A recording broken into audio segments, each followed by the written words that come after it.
Welcome to Foul Play YouTube channel. Hey, that's a great opening. You need to be a ringmaster. That's perfect. Welcome, everyone, to open mic number 88. We're continuing our march through these documents. Many of them, we got a ton. So tonight we're going to be starting on the attachments for document 279. For those that were here last night, remember we had read Lita Walker's document 279, where she laid out all these attachments that are included in this filing. And hold on, let me turn this down.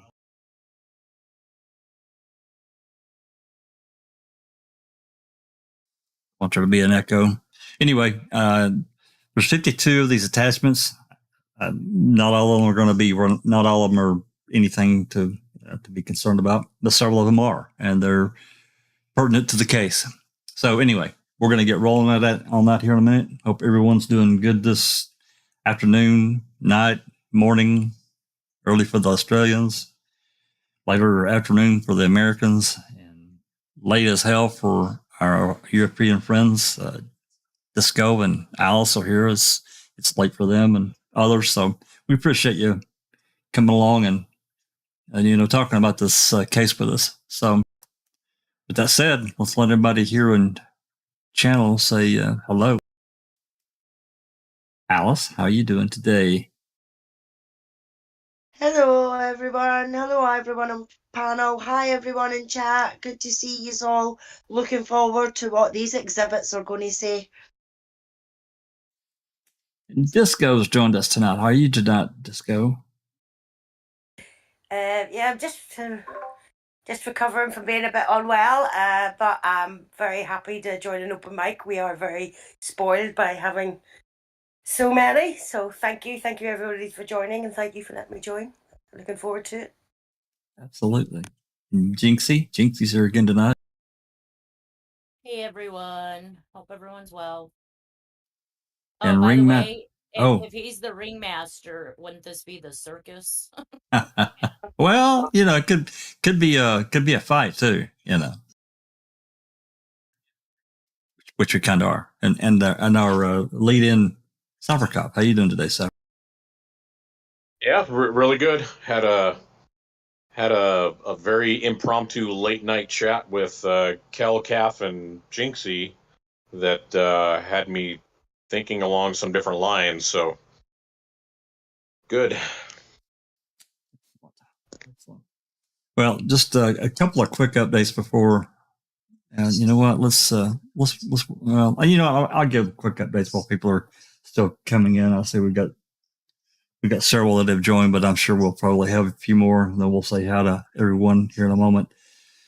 Just a quick update. I was telling everyone here in Discord that I got two replies to two open records requests that I had sent to the DOJ, and they actually gave me the files.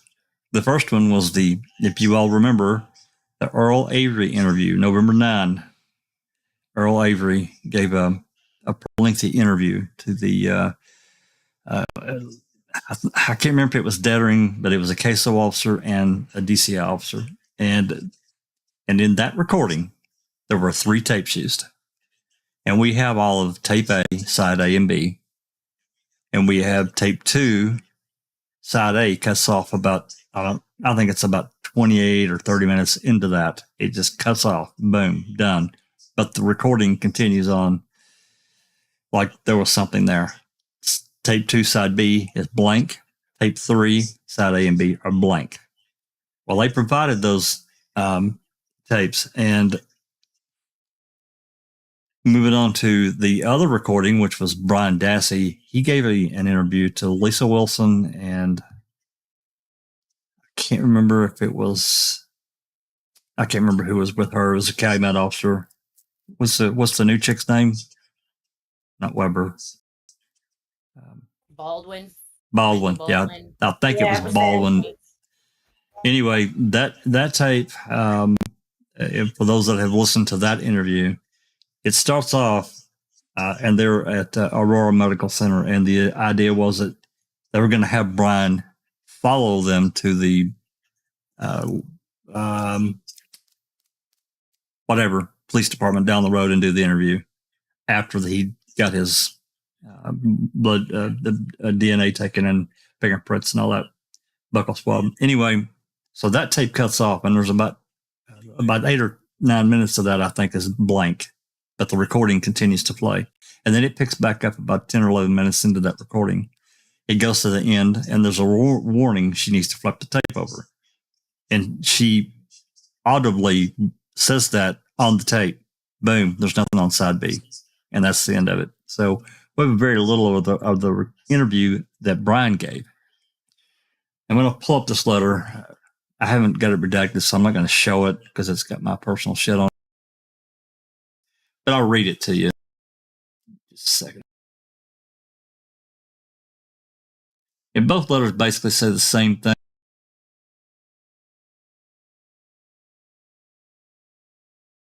I'm not going to read into all that. We in response to your correspondence, and one was, I sent this first one, I think was July 2nd. The other one was not long after that. So you can see we're towards the end of September, and I finally get a response. Anyway, the important part is that a copy of the recording. I've downloaded the recording. Anyway, the important part is, and this is a very short sentence, certain information was redacted from the record, either because specifically required by law or pursuant to Wisconsin Statute 1935 1A, the balancing test. These redactions are described below, and it goes into the big, long, legal blah, blah, blah that I'm not going to read out because I'll kill you, and I'll probably kill myself. It's not extremely long, but regardless, I'll get this posted on Discord for those. I'll redact it, and I'll get it posted on Discord for those that want to read it. Basically, both open records requests say the same thing, but they did provide the copy. So, and I have listened to. I haven't had a chance to mess around with the Earl Avery interview yet, but I did just quickly go through the Brian Dassey interview, and it's exactly what we've already got. So anyway, just wanted to give everyone a quick update. Now, with that said, looks like we've had several more file in. Let's say hello to everyone. Share, and hey, there's Shaylin Pontello, TTM fangirl. Hello, neighbor. And there's the lovely, lovely Dark Side, one of our mods. So watch yourself, guys. She will crack the whip. There's little Barb. Case 10, thanks for coming. Rhonda SD, Bethany, Ian Rose. We've got Double D. Yep, C double D. Yep. Graham Moss. JD was in earlier. Yep, I don't know if he's still here, but it's in earlier. So JD as well. Colette. Hey, Colette, thanks for coming. Graham Moss and Shane Henry, thanks for coming. Shane Henry. I thought I saw Ripper's name, but maybe I didn't. Nope, not that I've came across anyway. Disco was in chat. Case 10, who we got? I think that's got everybody. Mystic Jinx is in chat as well. So I think we've got everybody just now. We can always welcome ones that pop in later. Absolutely. Alrighty. All right, let's get rolling here. Let me get this turned up. As I said, we're starting with attachment 279-1, and as I don't know those that maybe have saw the community page, but as we finish each one of these, I'm attaching the documents in the video description, so you can go to it and do your own thing. Let's see here. There we go.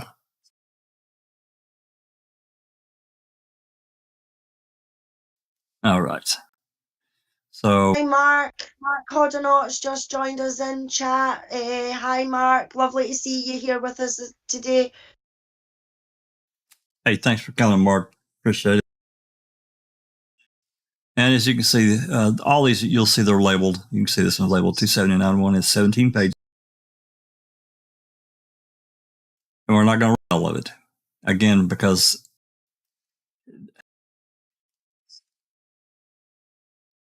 this is part of things that we've already read before. And we can read through it just to see what it's about and just to show you that this is old information that we already know. I think this is one.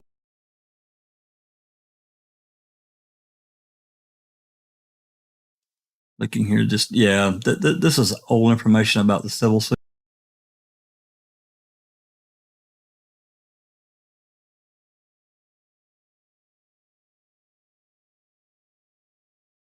We'll read through a few of these here, clear the decks, and then we're going to move on.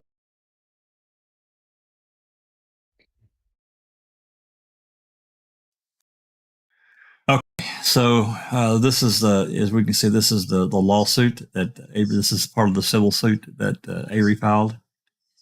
I don't know if everyone's read it. I've read the bulk of everything that we have. Well, I think we've pretty much got everything now, thanks to Cherie got us pretty much everything because it was a federal suit, so we have access to it.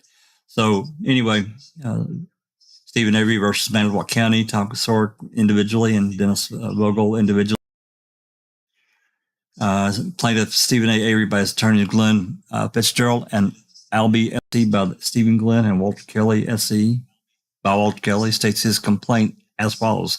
So this is the complaint that was originally filed. Again, I'm not going to read all this. We're going to read a little bit of it, and we're going to move on. Number one, nature of the case. Number one, this is an action pursuant to 42 U.S.C. Statute 1983 and 1985-2, and due to the process and equal protection clauses of the 14th Amendment of the United States Constitution, seeking to redress the wrongful conviction and imprisonment of Stephen Avery for felony crimes of sexual assault, attempted murder, and false imprisonment that he did not commit. Jurisdiction. Number two, jurisdiction is premised upon 28 U.S.C. Statute 1331 and 1343. The amount in the controversy exceeds $1 million and may total as much as $36 million. Parties. 3. Stephen A. Avery is a citizen of Wisconsin and of the United States who resides at Avery Road. Number 4. Manitowoc County is a body, corporate, and political organized under the pursuant of the laws of Wisconsin. Addressed the county clerk, Manitowoc County, is the address there. At all times relevant to the allegations in the complaint, Manitowoc County acted under color of law within the meaning of 42 U.S.C. Statute 1983 and pursuant to its official policies and customs, usages, blah, blah, blah. And it goes on. It names, Kasorek and names Bogle. Again, I'm not going to read through all this because it's unnecessary. We've been through it. And it's really a different case, but she included it as part of the action. So, is there any questions before we move on? Because I don't have any. It's a separate thing, and we deal with that all the time. $36 million lawsuit, which I think if it went forward and it would have come to a settlement out of court, which it didn't, but that's a different conversation. Any questions, comments, concerns? We're going to move on to number 2. This is attachment. This one we are going to read. This is a partial, it's excerpts from Colborn's deposition. And I think this was, it's July 21st, as you can see. It says videotape. We don't have any videotape. We have approximately, it's probably going to be somewhat less than 90 pages, but probably somewhere around 84, 85 pages, maybe 86 of Colborn's recent deposition. It's unclear to me whether there was a 1 day or 2 day, but I think it was a longer 1 day because I think this is pretty much it. I don't know. There may be excerpts from 2 days, but it doesn't indicate. So anyway,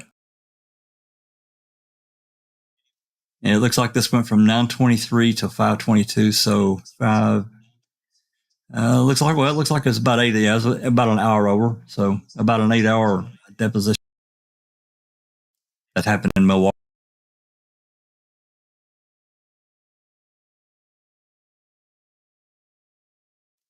Okay, let's get rolling here. I need a guinea pig here a little bit. I was thinking about reading this all myself, but Alice, you want to read? You want to read part of this with me? You want to do a interactive? Yeah. Okay. I tell you what. I'll be the questioner, and you can do the answers. How about that? You'll be Colborn. Yeah, no bother.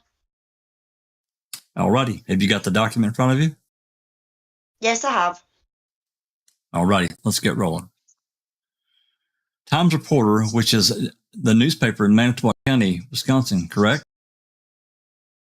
Yes, it is. And the date in the upper left-hand corner there is January 31st, 2007. Do you see that? Sorry, no, I don't. Where is that? Indicating. Oh, yes. Do you read the Herald Times Reporter? I don't have a subscription. I occasionally look at it online. Do you agree what you were reading?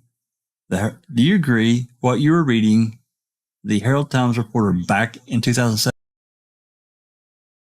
Yes, I'm sure there were days in 2007 that I read the paper, yeah.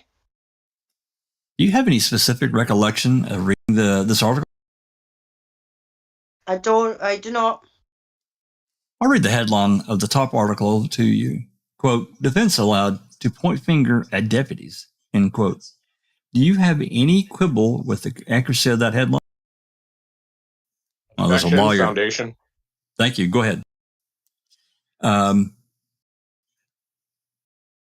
I have an objection with everything the media. Mr. Colborn, you don't get to object today. You can only answer questions. Your attorney gets to object. My question is, do you dispute the accuracy of that headline? I know you dispute that you planted evidence or the defense or the defense's theory, if we can call it that. But do you dispute the accuracy of the headline that the quote defense was allowed to point finger at deputies? Do you dispute that? I'm sorry, Mrs. Walker. I thought your question was, do I object to the headline? No. Do you dispute its accuracy that this is what the defense was allowed to do? Objection. Foundation. No, I don't dispute the headline.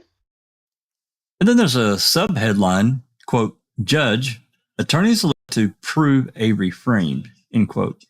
You don't dispute the accuracy of that headline, do you? Objection. Foundation. I'm not sure what you mean by accuracy of that headline. That's certainly what's printed here in front of me. I don't recall the specific article, but I'm not going to dispute that that's what's written and in front of me.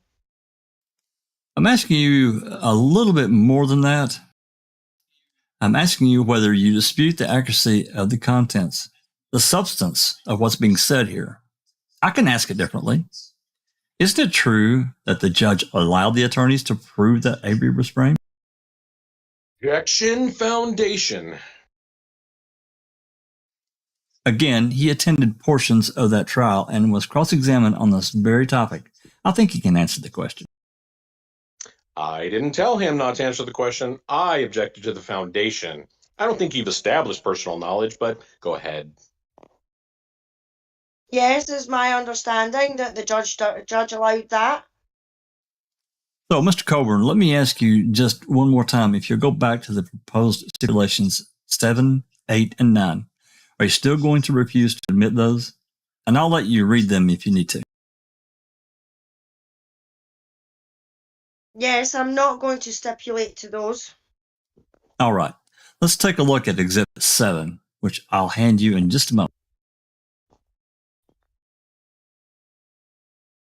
Okay. Looks like we skipped Correct. here. Yeah, we've skipped. It says Schuler, correct?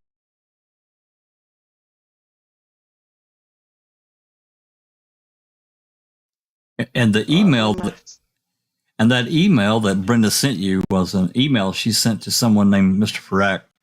Mr. Farrack is referenced in the stipulations you did agree to. He's a former journalist, correct?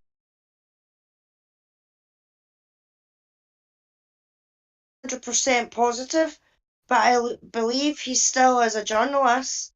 I believe he's the editor of the Patch newspaper in Joliet, Illinois. And she's writing to Mr. Farrack in your defense. And I will point you down in her email, maybe 8 lines, where she says, there is nothing new in Making a Murderer other than an incredibly slanted and selectively edited read splicing of actual testimony days apart into the case into one version based of the defense's view. Do you see where I'm reading? Yes, yes. And I read that correctly, correct? Yes, you did. And you forwarded this to your wife at the time, correct? Yes. And that's because you agreed with Ms. Schuler, correct? As it permitted to Mr. Farrack, yes, I did. Right. And you agreed that there was nothing new in Making a Murderer, and it was a slanted version based on a defense's view, correct? I didn't include any comments on that. That wasn't my... I forwarded this to my ex-wife. That's not my question. You forwarded it because you agreed with what Ms. Schuler wrote here, correct? I forwarded it because my ex-wife was concerned about all the negative press we were receiving from Mr. Farrack, who was a local reporter in Wisconsin at the time. Okay. So you can just say no, and I can ask a new question. Well, I'll ask it this way. Do you disagree with Ms. Schuler and what she said here? I don't disagree with her opinion, no. Let's take a look at proposed stipulation number 15. You could go back to Exhibit 1. Okay. I'll read it out loud to you. We ask you to agree that, quote, even prior to its release, Mr. Colborn understood that Making a Murderer would not betray. Okay, it's cut to it looks like a new page here to Mr. Burnett. I'll withdraw the objection. You can answer. I disagree with that statement. On what basis? Let me ask you. You've not watched the whole thing. Correct. In fact, you haven't even watched the last 3 episodes at all, according to your stipulated facts, correct? That is correct, yes. But you have no idea in those last 3 episodes whether it tells both sides of the stories, raises questions, or encourages viewers to reach their own conclusions. You just don't know, correct? I don't know any of the content of the last 3 episodes, that's correct. Can you point me to where in Making a Murderer it contends that you planted evidence to frame Avery for Teresa Halbach's murder?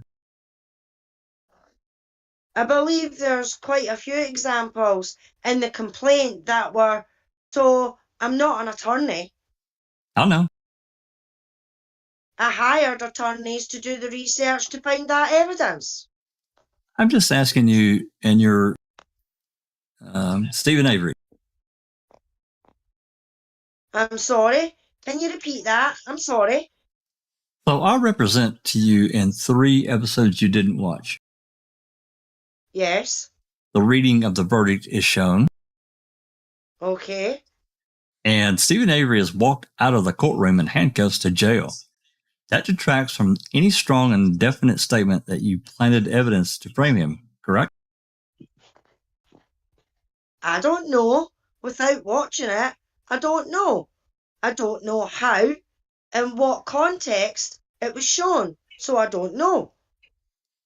Do you have any intention of watching Making a Murderer in its entirety? No, Okay. I don't. Despite litigating a federal lawsuit that may go to trial, you don't plan to watch the documentary that you sued over? It's ruined my life. I'm not going to pay to watch it. Well, that's not my question. And I'll move. Okay, we've cut again. Such a thing, but a majority assumed that he was guilty. Why would the police have arrested him if he wasn't involved? I think I skipped over a sentence about Nancy Grace, but otherwise, did I read that correctly? Yes. Let's stop here on number 8. So, and we can just, I got to be honest, guys, I can't read this and watch chat. So let's, chat. I just want to insert, you're gonna lose. That's funny. Yeah, I Yeah, mean, so really what this is these are the excerpts from portions of his deposition that are already mentioned in or in direct support of what they put in the motion for summary judgment. This is just the supporting pieces. Yeah, I mean, it's hard to say if we're going to get anything. I mean, we've gotten some things directly from him that are interesting. For a question, you sued for millions of dollars. You know, I think it's like $10 million per episode. It's ruined my life. He just said that, and other statements he's made. But now we're getting it directly from him, and this is what, a couple months old now. Yes, July, August. Yep. So. Okay, we've got Jennifer who's joined us. Hi, Jennifer. Andy B's joined us. Checking conviction. Wait, do you think his wife got Netflix again now that she's divorced him? Josh Ronda's in the chat. Who else? I think somebody else came in. Our William. Yep, I see our William. Wardy does. Hi, Wardy. Nice for you to join us. I mean, there's nobody told Colborn that, the art of war is to know your enemy, and he doesn't even watch Mom to get, basic, the basic ammunition. I don't know. What I think you'll find out later in some of these documents is that he had somebody helping him do the research. Oh yeah. I think he watched it. Well, I think we all did. Well, that was a part of a lot of that big conversation that we had last night. How can you, who would, has the ability to ramp him up so hard that he would sue for millions of dollars and go through all this shit if he hadn't watched it? How does someone do that? I can tell you from I'm not a police officer or anything, but I just can't see myself in any situation getting riled up so desperately over something that I haven't seen, that I can see, that I refuse to, and take a lawsuit. He already knew what was going to be perceived because he was there in 2007, and he's probably guilty of something. Well, it seems that way. Double D in chat says, this case is a waste of paper. How do you sue someone without watching it at all? In my opinion, I think any judge would have thrown it because it's in Wisconsin, the judge allows it, and hope AC has something. I don't know. The judge seems pretty fair and balanced and neutral in all of the hearings that we've listened to.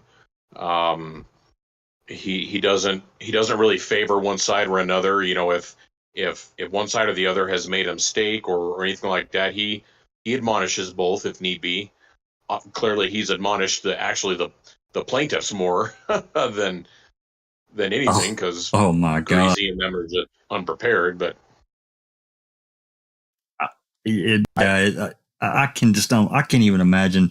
I mean, I don't know if there's conversations that happen, off the record, which I imagine there are, but I can't imagine if there was that Ludwig was kind of all to Griesbach after the June 14th hearing. Oh my God, that was horrible.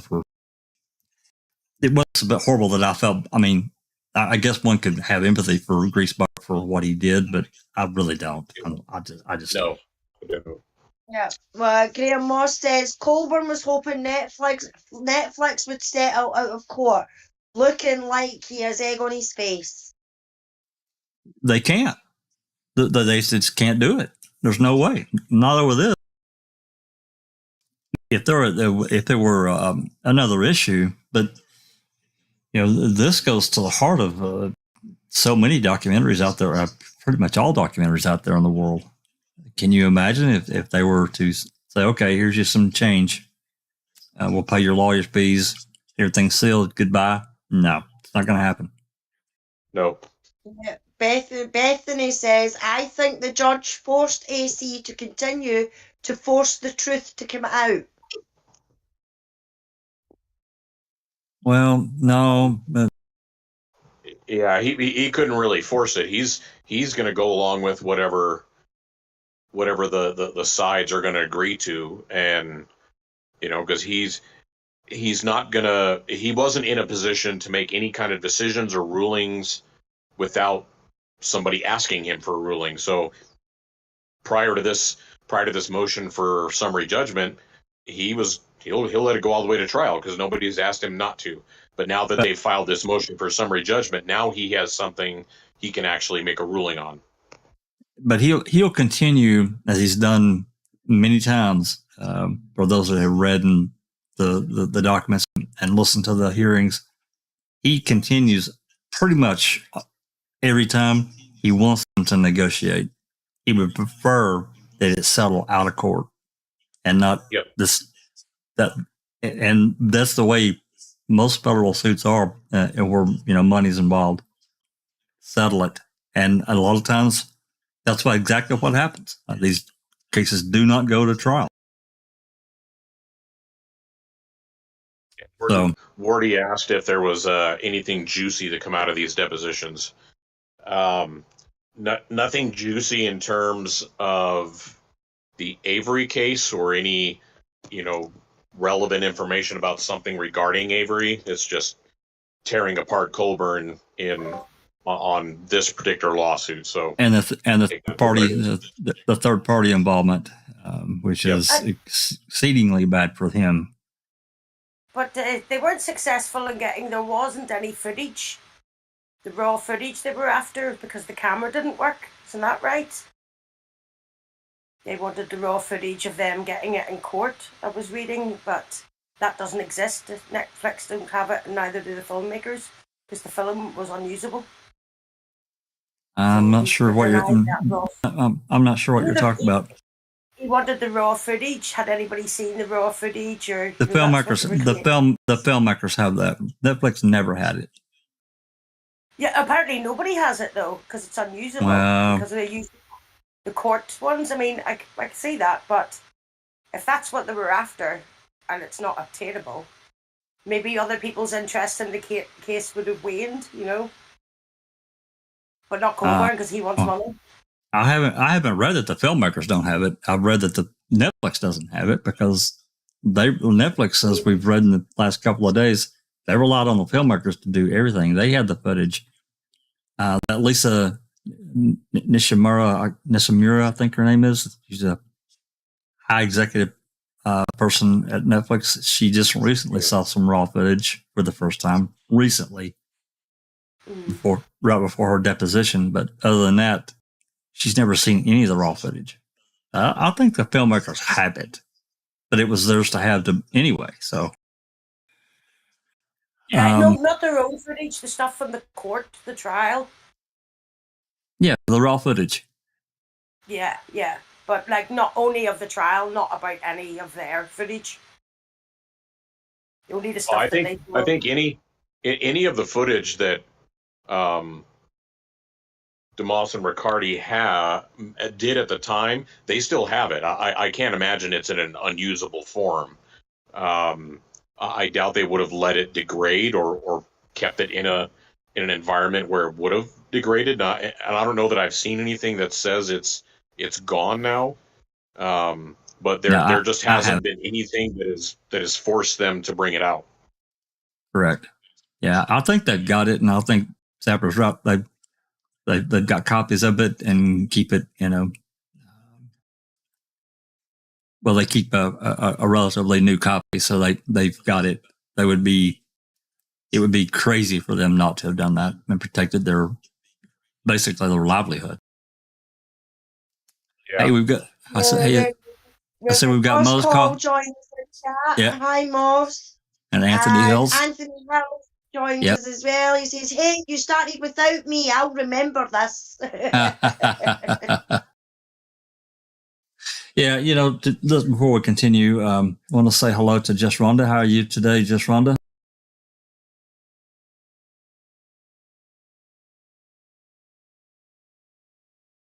She might just be listening. She was in chat here. Oh, she's muted. She's muted, and her headphones are off.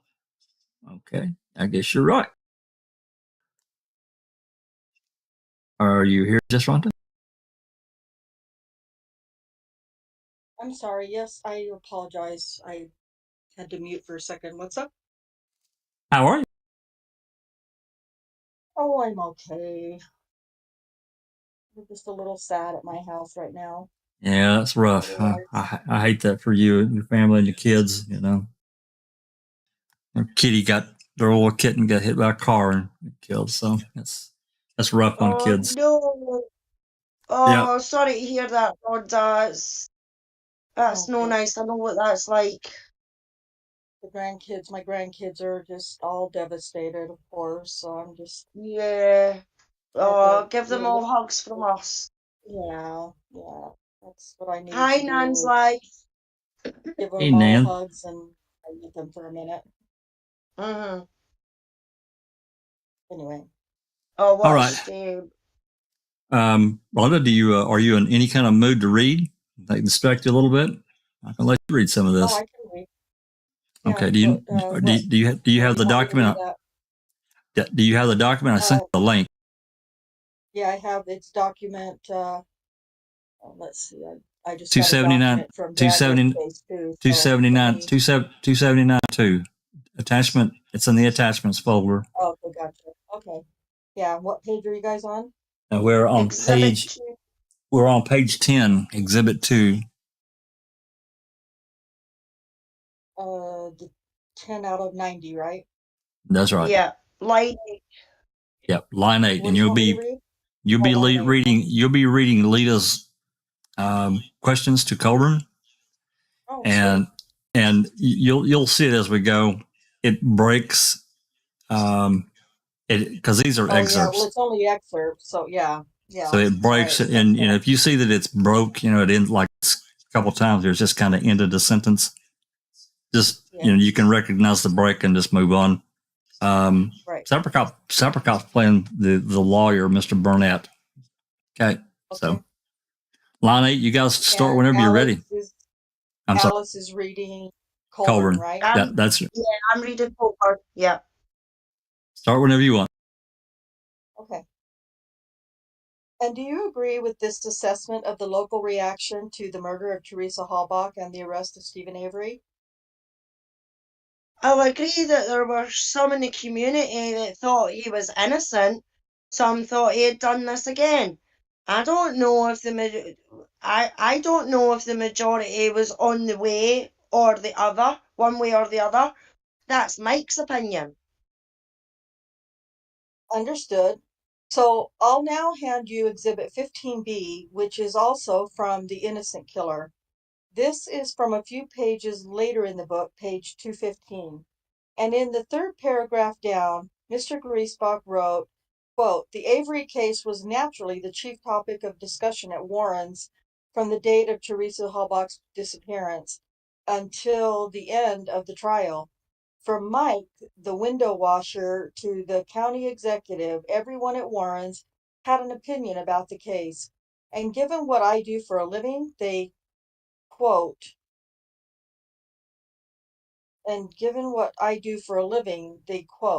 you would agree with Miss Heinsohn's assess. Oh, okay, that's one of those. And given what, okay, so I guess, would you agree with Miss Heinsohn's assessment, correct? Mrs. I believe, and that might be her interpretation of it, but yes, certainly Avery had his supporters, and not quiet or anywhere near as vocally. The law enforcement probably had a few supporters as well. So I want to turn again to Exhibit 1 and those stipulations that we proposed. Okay. And specifically numbers 11, 13, and 14. I'll read them out loud. Number 11 says, quote, Mr. Colborn felt wronged by the frame-up theory put forth by the defense at Mr. Avery's trial, end quote.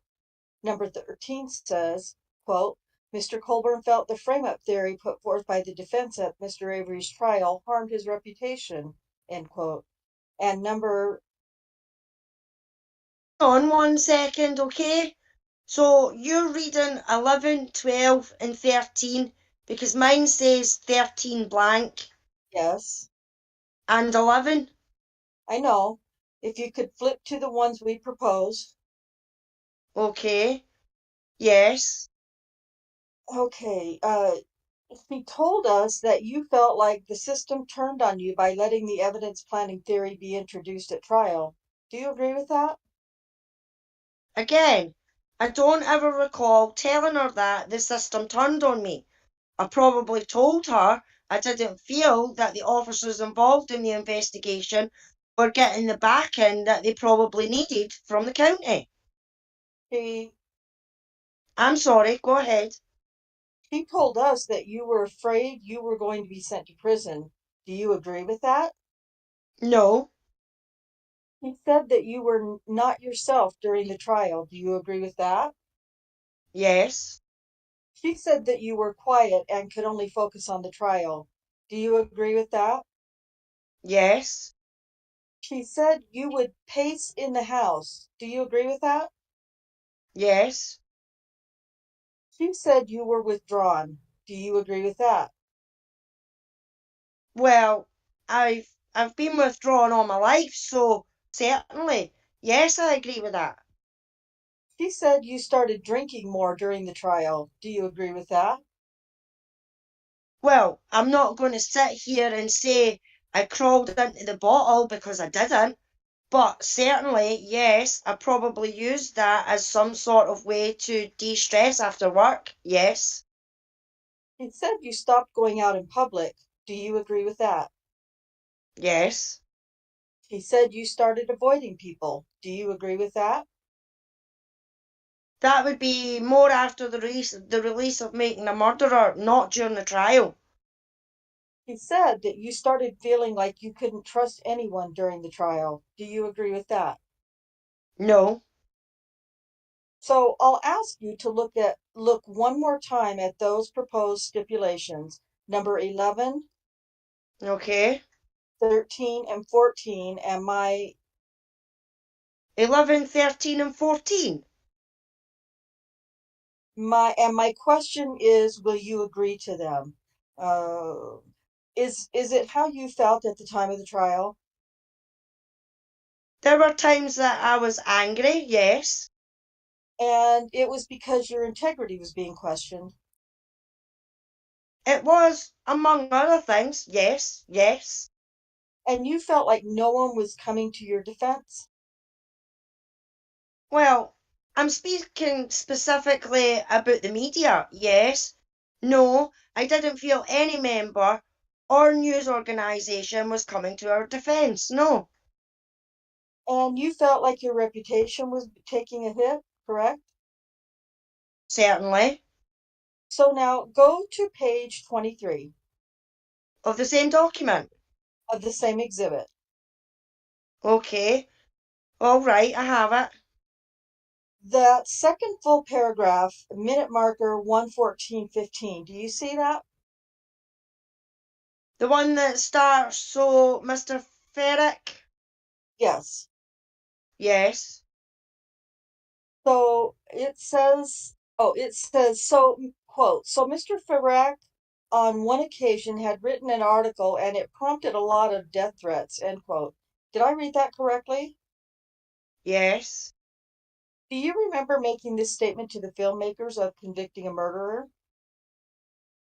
You know, I don't. I told you earlier, I don't specifically recall, but you told me this is an exact excerpt of Brenda Schuler's, or whoever interviewed me. That this is the excerpt of what I said. No reason to dispute that you said it, correct? I'm not disputing I said that. And that's a true statement in your mind, correct? Yes. That he wrote an article and it prompted a lot of death threats? Yes. You have to go back here.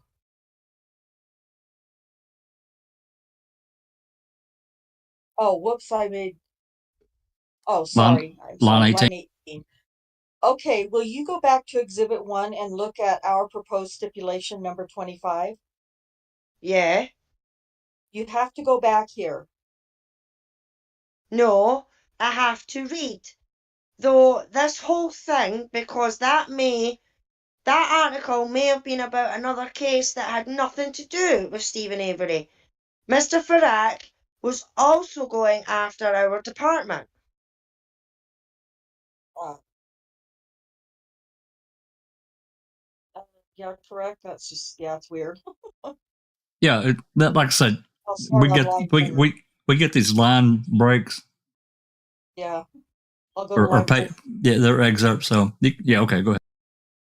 And did you know that that statement was recorded and included in episode 8 of Making a Murderer? Well, having not watched episode 8, no, I don't know that's the statement was made. And So I wouldn't know what context or anything. I'll read the statement to you.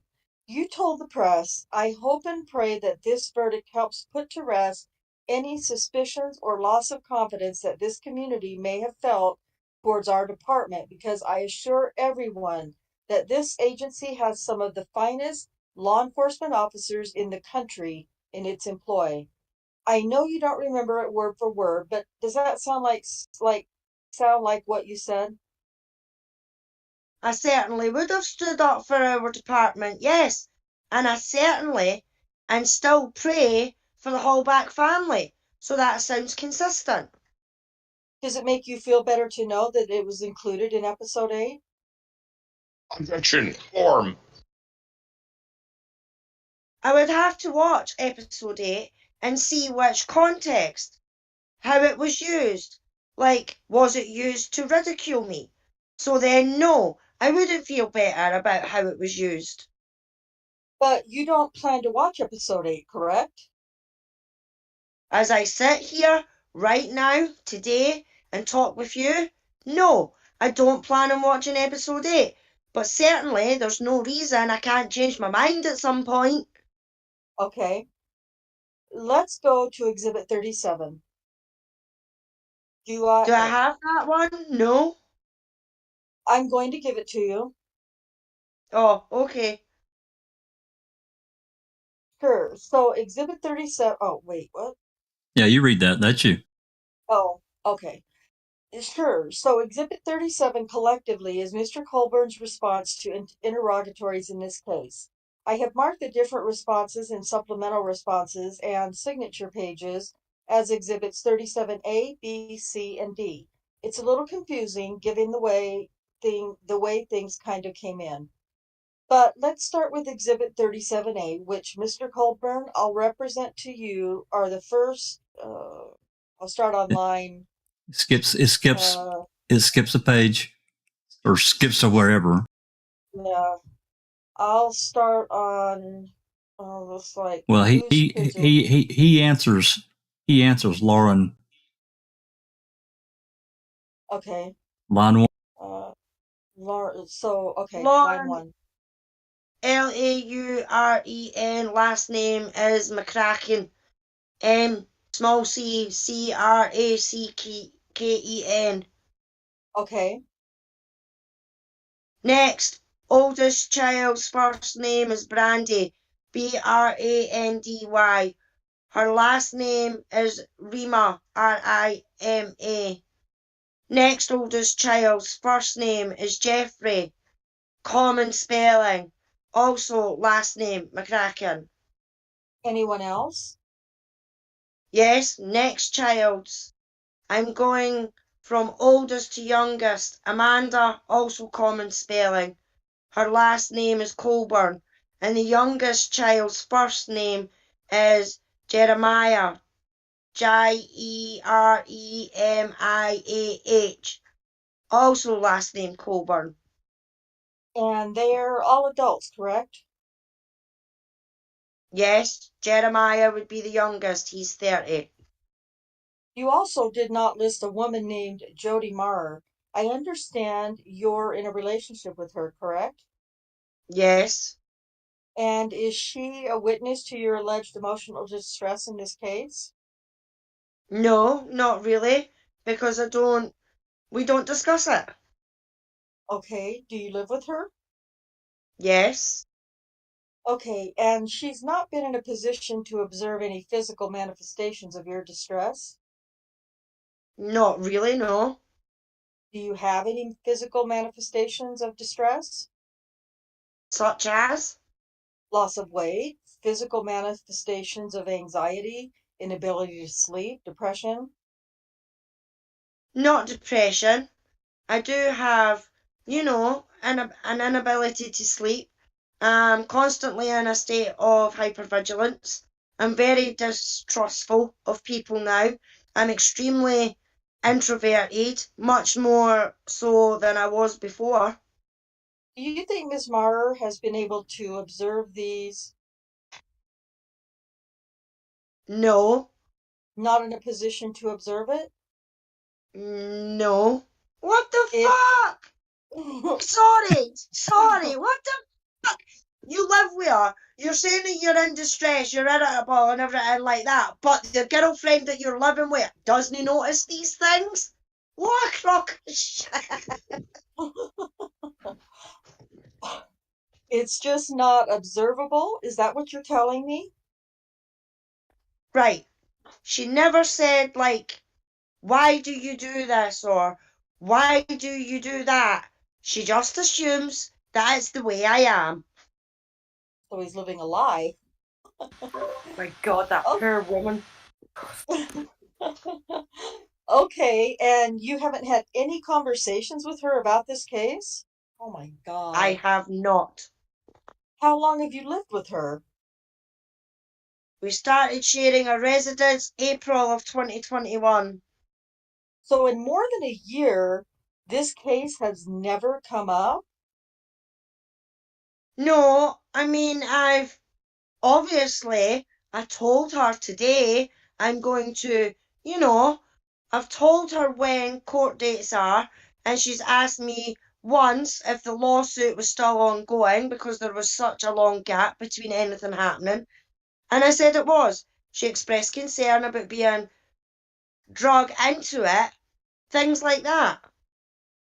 So did you not list her and your children because you didn't want to drag them into it? Or is it because she really doesn't know anything about the lawsuit or the underlying facts? She doesn't. Yeah, she doesn't know anything about it because I won't discuss it. And she doesn't pry about it. I think she senses it's one of those topics that should be avoided.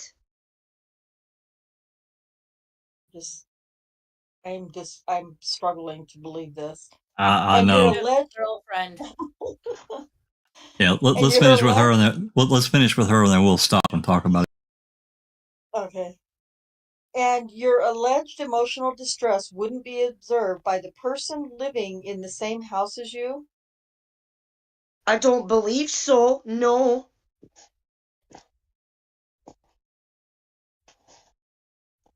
Like, Oh, have I okay. taken anything to do? Let's See, it's the yeah, way it's yeah, jumping. let's pause right here. This is another excerpt. So he's living with Ms. Mara and has been for at least a year or over a year now at this point, because this is 2022. So let's see, 12, 15, 16 months, I guess, minimum. And they don't talk about this massive lawsuit he's wrapped his life around for years now. Exactly. That's a load of shit.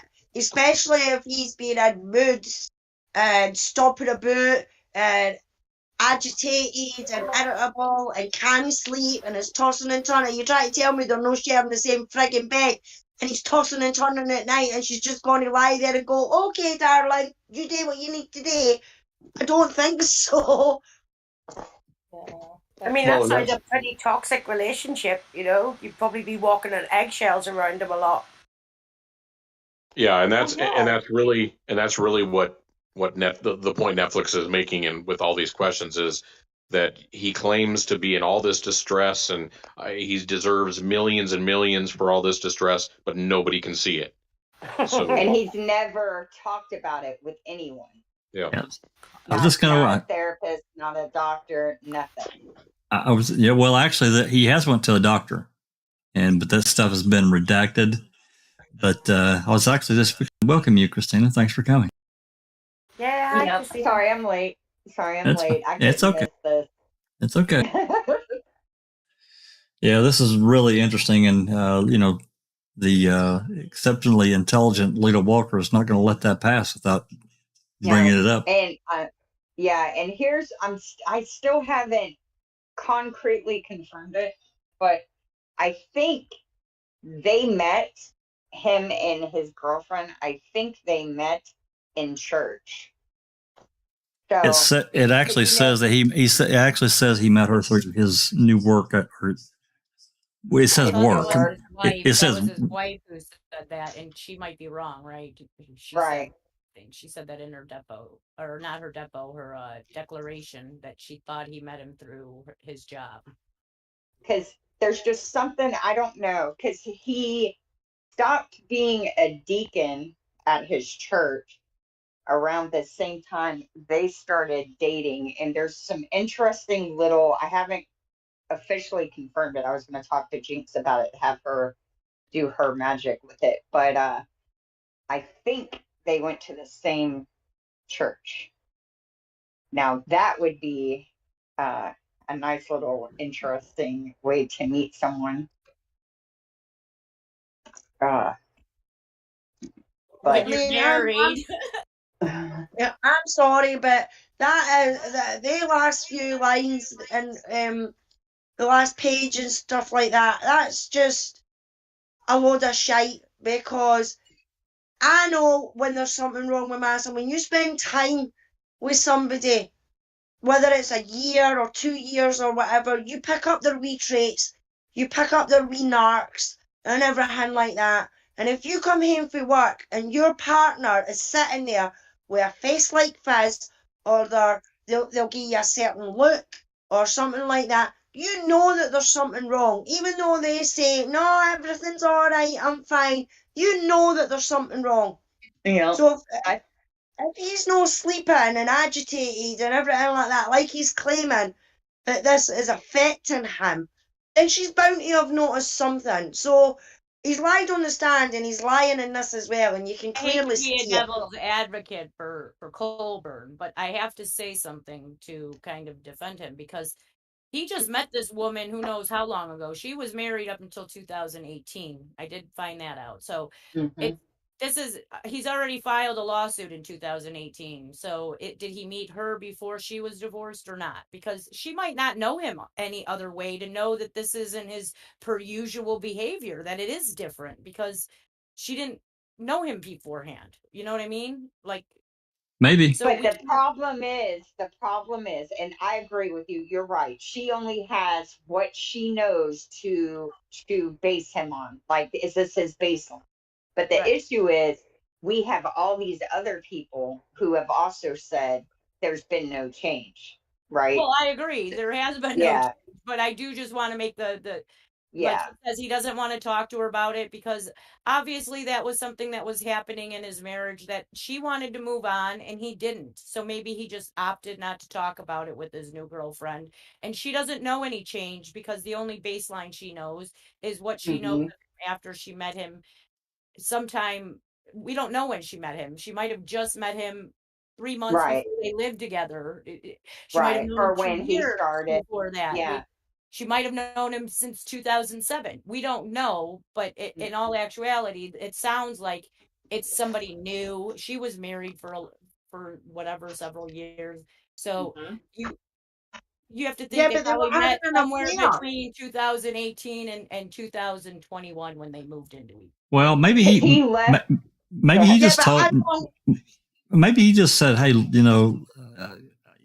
he knows she knows he's involved in this lawsuit, and he says, look, I just don't want to talk about it with you. Okay, I'm not trying to, And not being rude towards you, but was a big problem in my marriage, and I don't want to involve you in it, and that's it." and here's the thing. If and like I'm being nice here. If he has done things illegally to get Stephen Avery convicted, he's not gonna sit there and tell No, people what he's done, and no, he's just gonna sit there and play, he's gonna brood over what making a murderer could get him caught for, and he's going to sit there and he's going to withdraw upon himself, and he's going to run it through in his mind, right? I shouldn't have been talked into this, I shouldn't have done this, yada yada yada. I do find it interesting when they were talking about he drank more during the trial, and we talked about this last night, I think, when he said he was afraid of going to jail. that's a Those big two one. things to me, those are signs of guilt. That's a big If one. you Why have would nothing to worry about, why would he think that? Why would he think he has? right? If you know you're putting a guilty man in prison and you know you did it by the book, you should have a clear conscience, and you should be proud of the fact that you are getting this evil person off the street. And no, and you should have faith in your justice system that you've worked for by this time. How long? 15 years. That your justice system is going to work the way it's designed because you believe in it. The fact that he's drinking and he's withdrawn, he's pacing. I think his wife said she'd see him pacing. Those are all signs of a man who's scared he's going to jail. Yeah. Yeah, and if you didn't do anything wrong, you shouldn't be worried. Unless you live in Or Manitowoc. or the kind of law enforcement and prosecution that goes on in your state, your county. So Yeah. you're scared you're the next one on the chopping block for doing something you didn't commit. I wonder if they didn't say if he isn't convicted, you're going to pay for this. Well, I don't know if that got said, but it could have been beating around the bush about the same thing. Anyway, all right, let's pick it back up and move on with this. We're at They're asking what I picked up. They're asking questions about his medication and that. So yeah. So Yeah, you start on line one, Alice. Line one, yeah, line one. okay, like, have I taken anything today? Yeah. Do you have? I have acid reflux, so I took an antacid. Uh-huh. I have asthma, so I have to take an inhaler every morning. I'm on a medication for anxiety. I can't give you the name of it because I'm not trying to withhold it because I don't know. But you have my records. I believe I took one of those this morning. That you did. Okay. It's nearly 1 o'clock. I think this is a good place to take a break and have lunch and come back. Sure. What time do you want to resume? Let's go off the record. Let's go off. Going off the record. So lunch is held. We had steak, baked potato. I'm sorry. Back on the record at 2:13.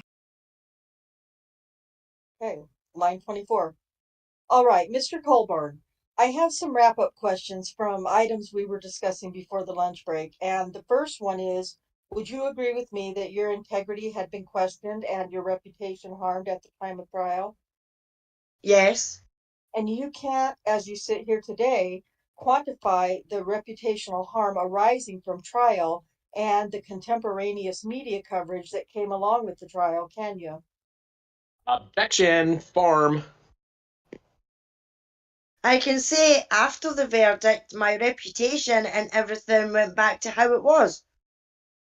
How do you know that? Because after his conviction, the negative press stopped. People began being more favourable about the events of the trial, the unfolding of the trial, the conviction. It was just a general atmosphere that was more supportive. So the publicity disappeared, but the articles that were written remained out there, correct? That were written during the trial. Yes.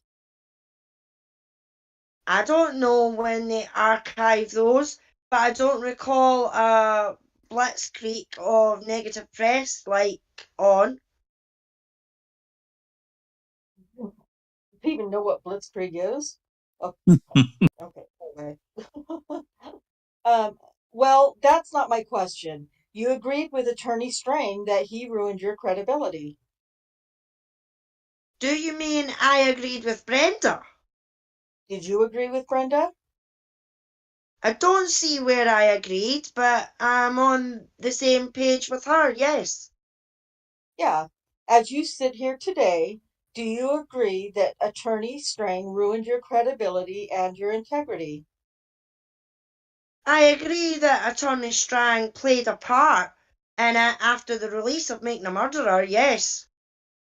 Are you able to distinguish the reputational harm Attorney Strang caused you versus the reputational harm Jerome Buting caused you versus that Making a Murderer caused you versus that John Farrak caused you or that Kathleen Zellner Oh caused you? my God, Lita. Oh, damn, girl.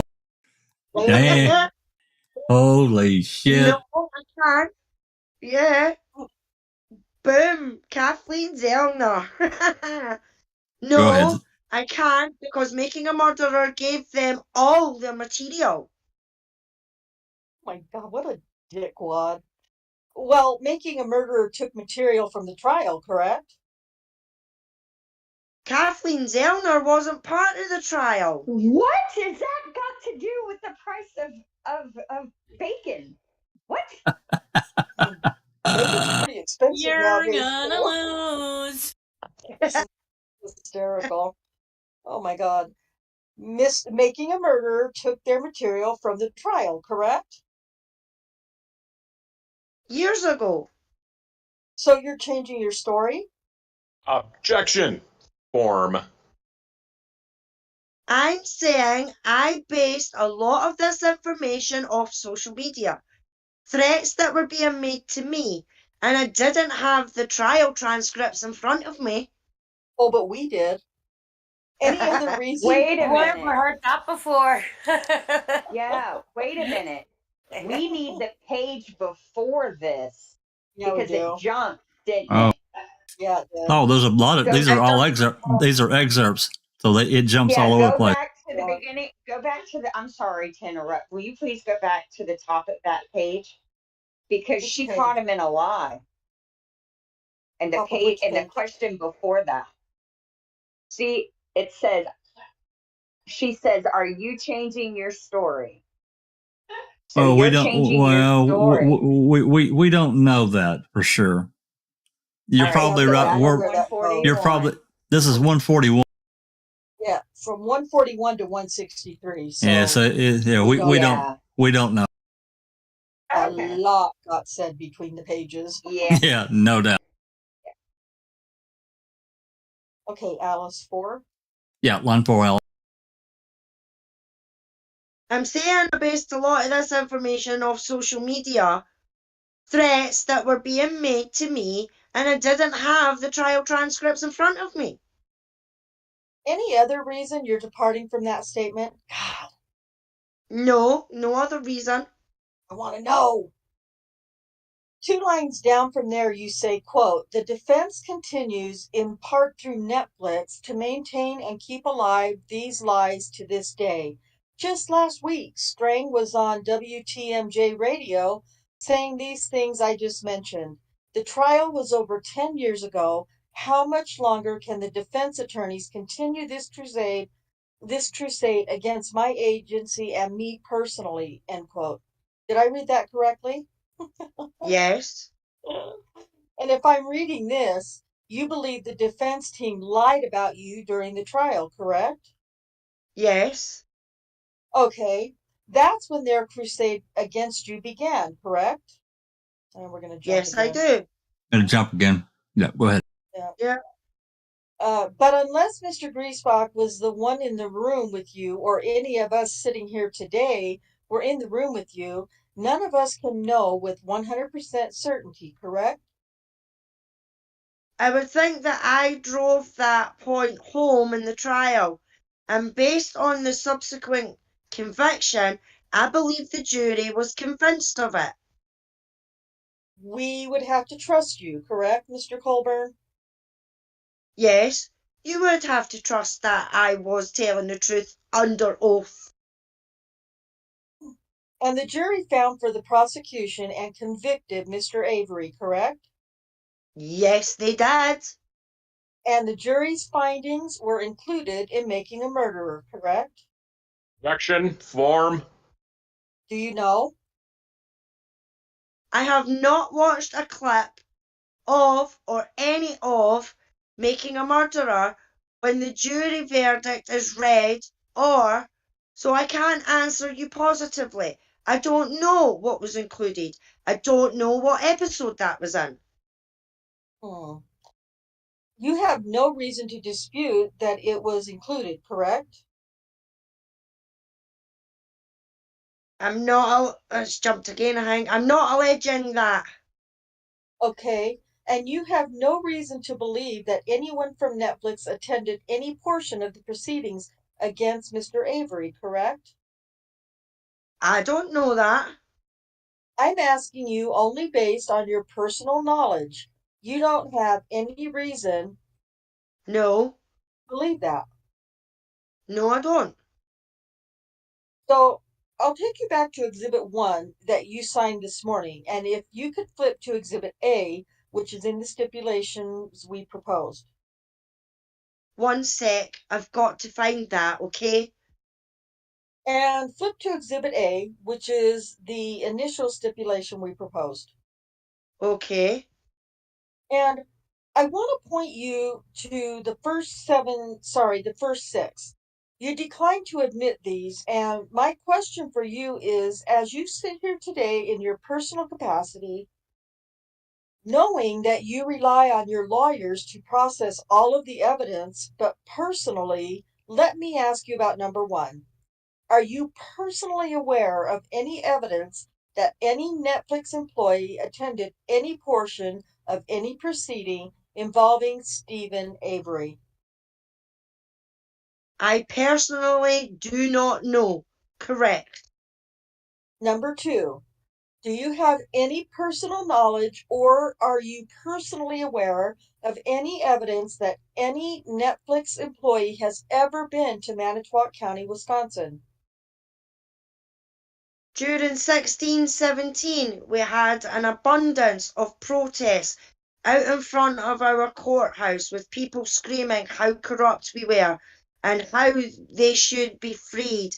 And I thought Netflix was involved in that. But I don't have any personal knowledge or evidence. Like, no one ever brought someone to me and said, this person works for Netflix. Hey, way to go, rally, folks. Right? Hell yeah. Good job.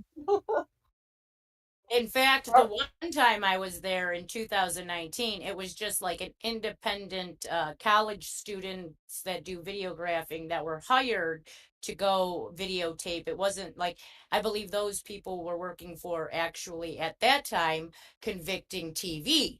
So, but they didn't hire, it's not like Convicting TV. Sean Reck was out there, or the producers of whatever, who's ever going to, like, whoever picks up that TV show, if it ever gets picked up, they're not going to be responsible for those protesters and the cameraman. That's still the producers of the show, not actually Netflix or. I don't think In Colborn other words, has yeah, I don't think Colborn has any idea how an actual media distribution company is run. He actually thinks somebody from Netflix would go to Manitowoc and film it, right?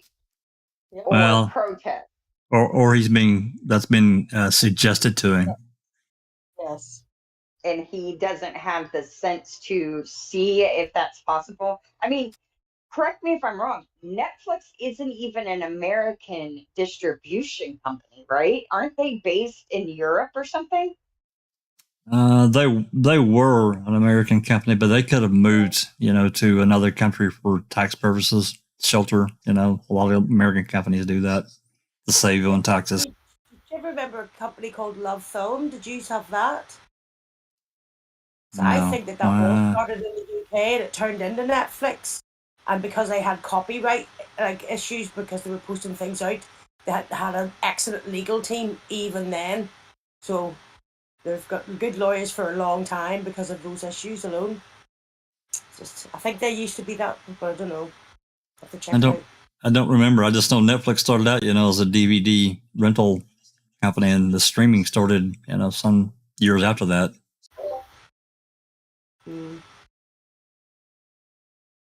Joined us in chat. Hi, Barb. Nice to see you. Hey, Barb. Okay. Let's line 14. Yep. Get to it. Are you personally aware of any evidence that any Netflix employee ever spoke to anyone who appears in Making a Murderer?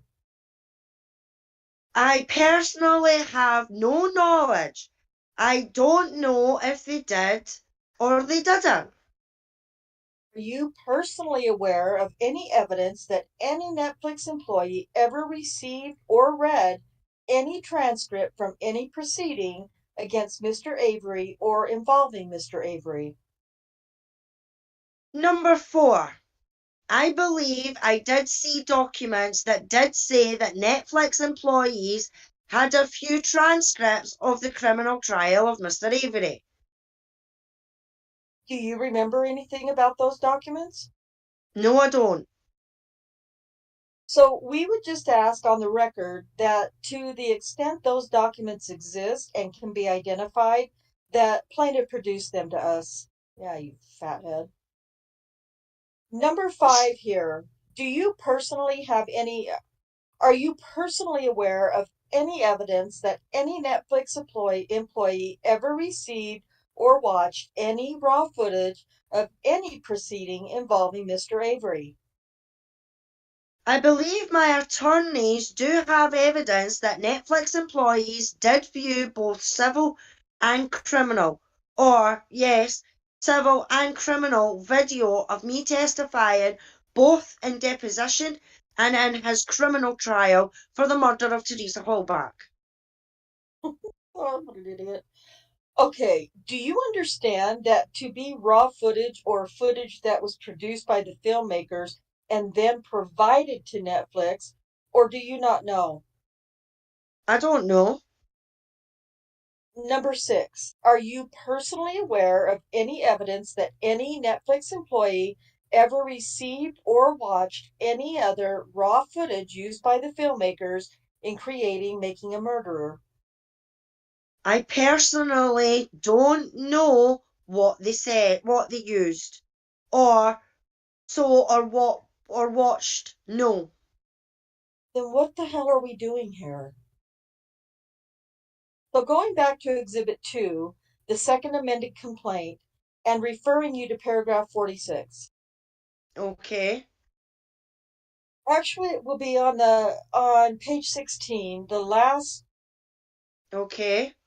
of the bullet points. And you say that among the things omitted from making a murderer in the last bullet here was that Avery had a history of extreme violence and sexual aggression against women, including beating, strangulation, death threats, attempted abduction at gunpoint, and allegations of rape.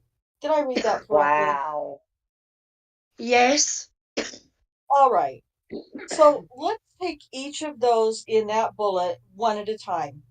Do you know if there was evidence presented at trial that Avery ever beat a woman? I don't know because I wasn't allowed to attend the trial other than the day I testified, so I don't know. So if I told you that the judge excluded that evidence, you would have no reason to dispute me. Correct. And so if making a murderer didn't include that evidence, that's consistent with what happened at trial as far as you know, correct?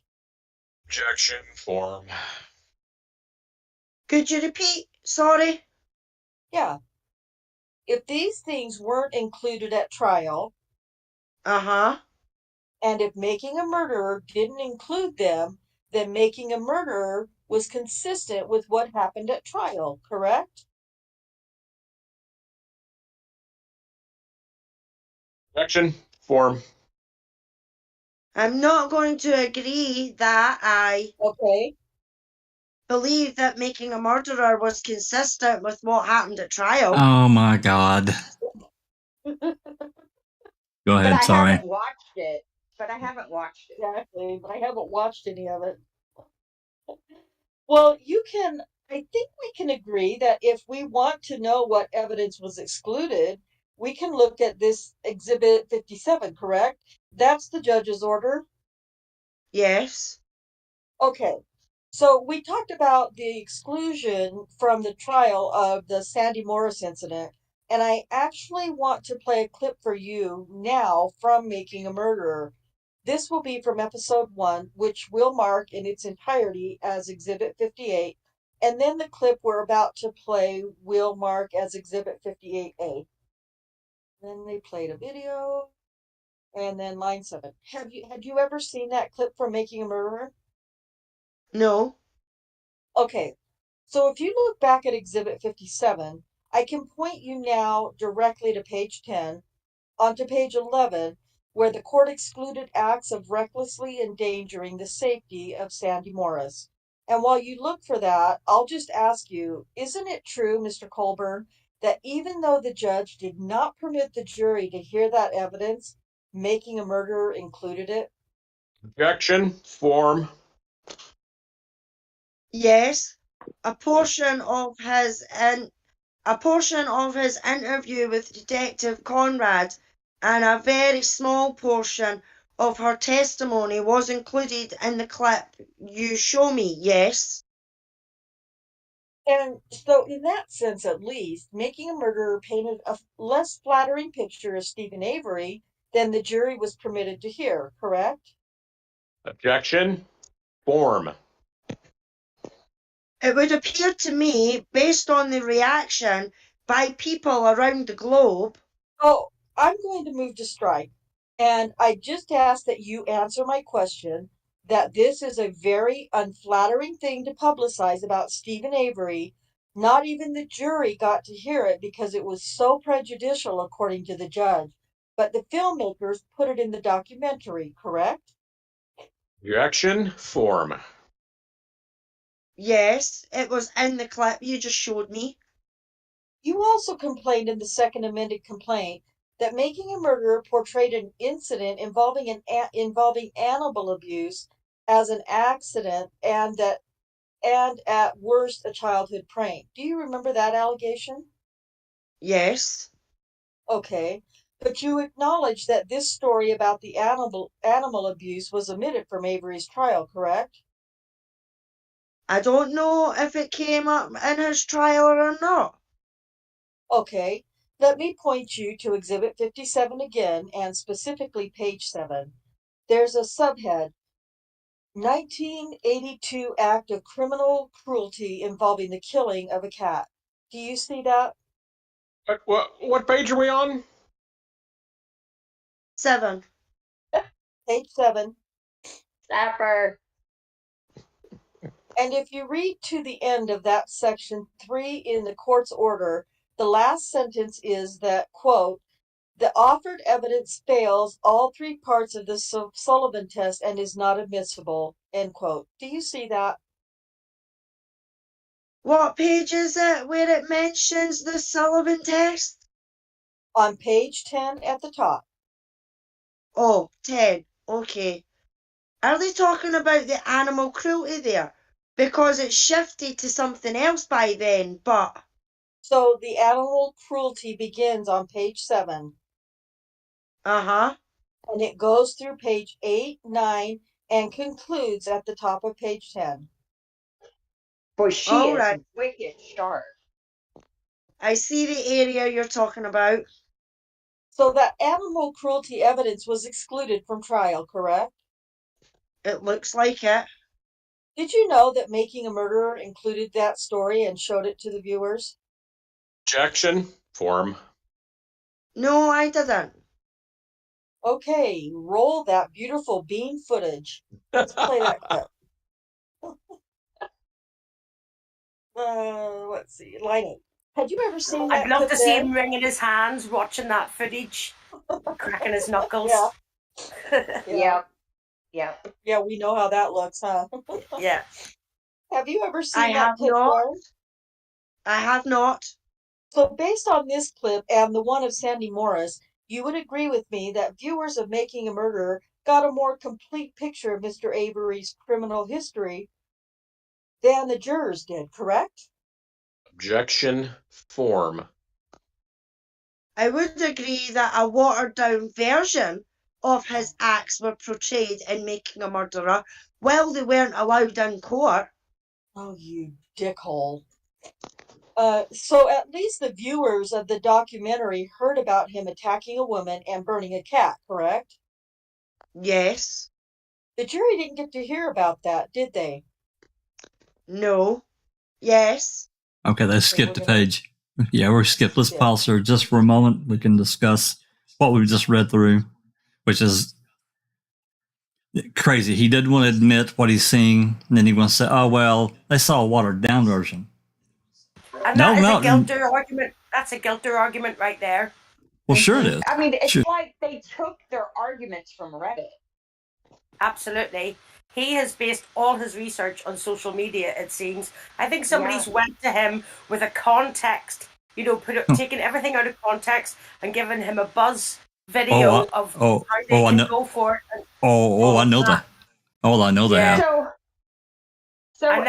And then he's not bothered to even just investigate himself, which we should have known, saying he doesn't really like to investigate, Yeah, right. Is Sheree on here by chance? I'm curious. I'm beginning to wonder, can his attorney, especially Griesbach, who filed this complaint, and He's gone. We have evidence. He's gone. Know, but hold on. Here's my question. All right. Griesbach convinced him to file, kept feeding the fire, and then we have emails of him in BS in Wisconsin making sure to encourage this to keep it relevant. Can he be sanctioned? Like, I feel like this is almost unethical. Of course, there's no ethics board in Wisconsin for an attorney to have to abide by, but I feel like this borders on criminal behavior for an attorney. Well, I don't. You'd I have to don't know. be able to show. You'd have to be able to show that he would have had a very good idea that the case was going to go nowhere or would have gone nowhere, and that would be impossible to prove, because when it comes to especially civil trials, you never know how something's going to go. So I think any intent part of that would not be able to be provable. So, although they could say that it may have been somewhat unethical for him to take the route he did, there's nothing you'd be able to do about it because it's still just part of the job he was doing at the time for his client. Andrew Colborn, if you're listening, I would consult an attorney about suing him. I think back in BS from Wisconsin. I think what they did to Colborn was, they used him, and we can go off into multiple other avenues on that in being used, but that's what I see. I think he's been used by Manitowoc County officials in some form or another for many, many years. Colborn, he's been used by a whole lot of them for decades. Yeah, Colborn has always struck me as that kid who wants to be part of the cool crowd, but he just he's doesn't. Playing their game. I agree. Like, I think he would just go along with it like a yes man. Sorry. Yeah, and he'll do anything to try to get into and recognized by the cool crowd. And so he's the ultimate yes man. You tell him to go climb a freaking tree, that's electrified, he's going to go climb it, even if he knows what the consequences could possibly be. I think that's the case here and it probably even extends to the Hochstetler case. He was going to do anything he could to get out of corrections and into patrol. And so that's what he's done. And, I agree. And he thinks it's going to pay off. He right now with this Netflix lawsuit, he thinks this is where he's going to get his payoff. And I think, couldn't be I further wonder from if the it's truth, the in my same. opinion. Oh, I agree completely. I wonder if this is the same kind of like buildup that he got that convinced him he could run for sheriff. Huh. He's really a clueless individual. I mean, he thinks, I just can't believe that he is being laid open like this. And he's clueless that it's not making a murderer that put him in this hot seat. It is Manitowoc County, the people he worked for, and now it's Griesbach and BS from Wisconsin, who he trusted to have his best interests at heart. And if he hasn't realized that he has aligned himself with people who use others with impunity to get what they want, I think he's got to be the most, what do they call it? Self-aware wolf.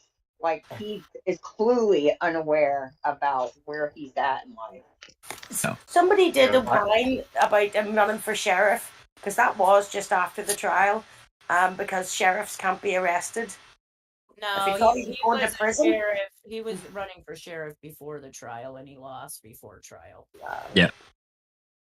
Hey, I wanted to say hello to Anthony D, and we have Brenda Cole. Hey, thanks for coming. Hope you enjoy our reading here. Go ahead. I think I'm just going to go out on a limb and say I think the primary force of the push behind this lawsuit was probably less Griesbach and more of the quote unquote third party. Barb just made a comment that BS worked for KK. Yeah, she edited his book. There's a lot of fact-checked it. Well, there's other things involved in that, and I won't get into them. But yeah, she did do this fact check of his first book. She also worked for Griesbach and fact checked his book as well. And then, of course, we have text messages between her and Andrew and Griesbach. So that brings in, again, talked about this before, another complete separate element that's tied to this civil suit that is not good. So Does anyone know what the third party did for a living prior to becoming a fact checker for books that are terribly fact checked? I do, but I'm not going to say it here. Okay. Can it be found on Google? Maybe. That's a good question. I don't know. Possibly. Yeah. We'll talk about it later. So I don't want to. I don't want to publicize that kind of thing. I think the whole bullet point of what was left out of making a murderer was a very big clue that it was her, being that she did fact check Kratz. Yeah. And remember when Making a Murderer came out, he was all over the news going, "Here are 15 points that weren't shown in MAM." Oh, and then people show him that it was in MAM. Oh, here's 8 points that weren't shown. Oh, here's 2 points that weren't shown in MAM. Well, somebody's prior record in most criminal cases, Sapricop and others will tell you that typically that kind of stuff's not really allowed unless the person gets up on the stand and starts talking, and then the prosecutor can bring it in. Is that right, You Sapricop? just heard it was included in MAM that he had. In broke the MAM, cat. I'm talking about in trial. Yeah, I know. So- I'm just talking about Kratz versus was trial. wrong on all his points, and so Oh, was yeah. Brenda. It seems like. Yeah, it was shown in MAM, but it wasn't heard in the court. That's what they were saying. Right, That's it's what not they allowed. were pointing out. That Stephen's cat thing and everything, that was shown in MAM, so it That's was right. showing bad things about Stephen, And even the sa- though they bad things weren't allowed to be told in court. So And- basically what they were pointing out there is, well, look, you're saying that they were biased and but they put this in about Stephen, but this stuff wasn't heard by the jury, so what you coming at? You know what I mean? Well, that's Right, why a and lot those of bullet that, points that, were Ken Kratz's bullet points in the that- very beginning of this case was that this wasn't shown in MAM. This wasn't shown in MAM. They not that it wasn't shown in trial, that they didn't portray Stephen in his true light because they didn't show he had an animal cruelty. That was one of the bullet points, right? That's why they're asking him about those things, because they were shown in MAM. So Yeah. they're working off bullet points that were originally created by Ken Kratz and followed by his followers, the Guilters, who happens to be BS in Wisconsin. and that's why a lot of us walked away. When I first watched MAM, when I got to the end of it, I didn't know Stephen Avery. I didn't know all these other things that we found out. I was unsure.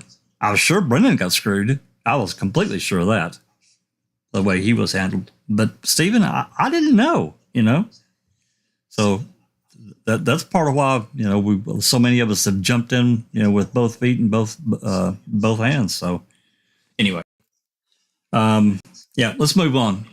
Rhonda, line 2. Okay. Okay, and you're not basing your conclusion on your opinion on what Making a Murderer concludes on anything other than the hateful calls you got from a number of anonymous callers. Is that correct? Hundreds, if not thousands. Come on. If that was happening in my life, I wouldn't keep my phone number the same or my phone on a hook or answer it and let it get to hundreds. Does that make, you know what I'm saying? I would never, yeah, that's insanity. Okay. Anyway, line 7. Okay. Yes, that is correct. Okay, so you turned over 89 different voicemails to us. Does that sound about right? Yes. Okay. I don't know. Okay, I'll represent to you. We listened to each one. There were 89. Okay.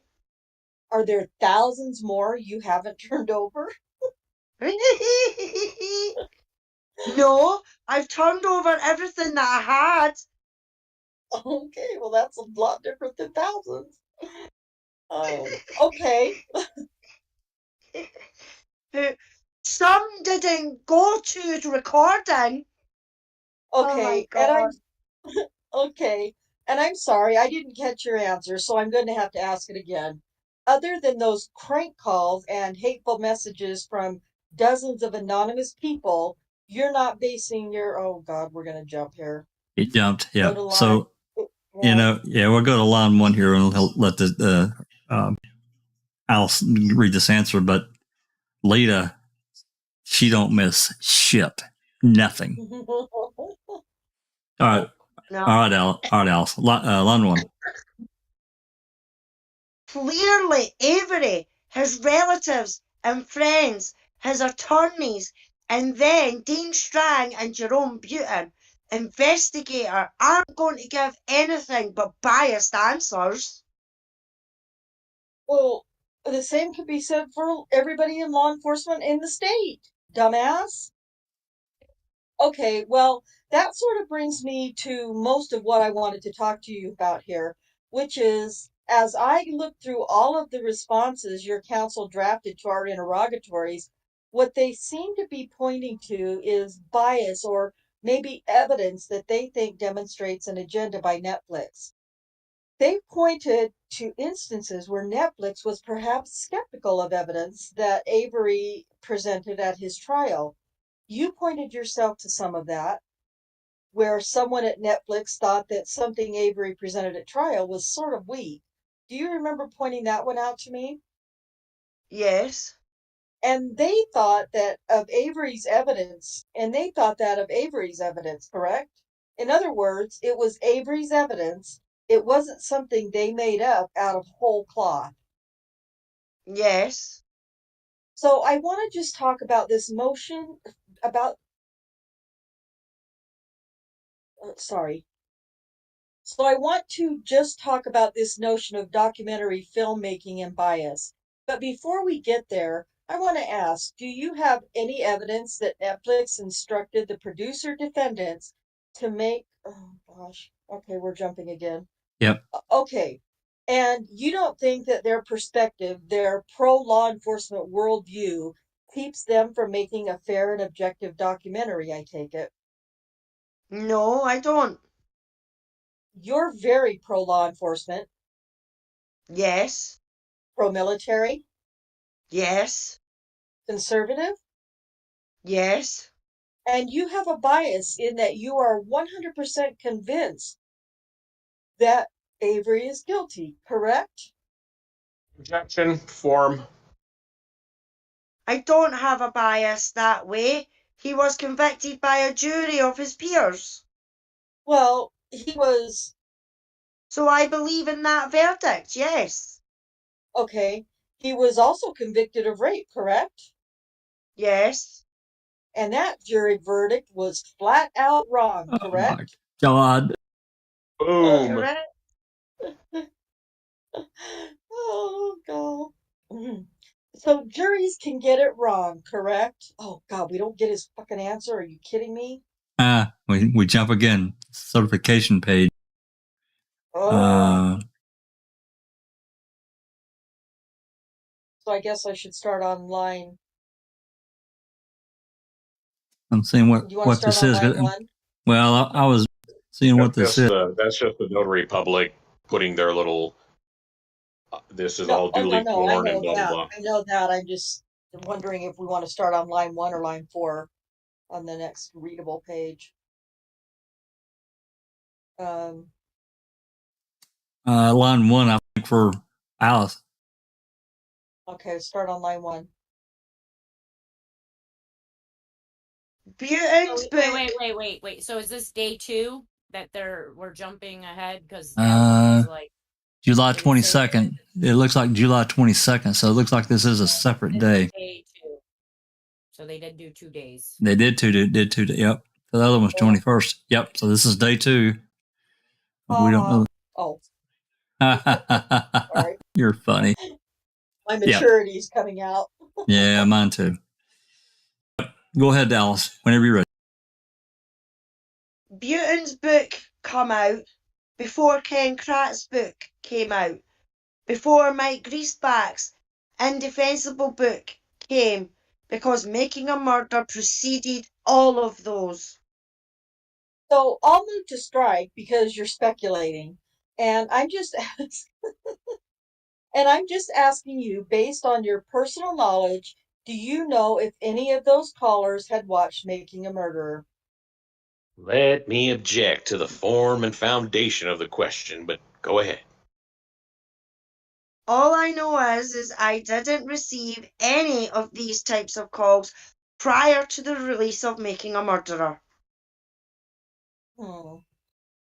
Okay, so the answer to my question is you don't know. Right, correct. So my colleague who listened to the 89 voicemails noted that very few callers mentioned their location, but those who did were from out of town. Does that sound right to you? And out of the country, but yes. So locally, no one except for Kevin Hartlob. Hartlob. Locally, no one was calling or confronting you in person in a critical way, correct? So what do you consider locally? Oh, for fuck's sake, he can't be that dumb, surely. Yes, he can. Can, and he is. Fucking hell, man. Within Manitowoc County. Okay, well, I gave you the example of the service. Yeah.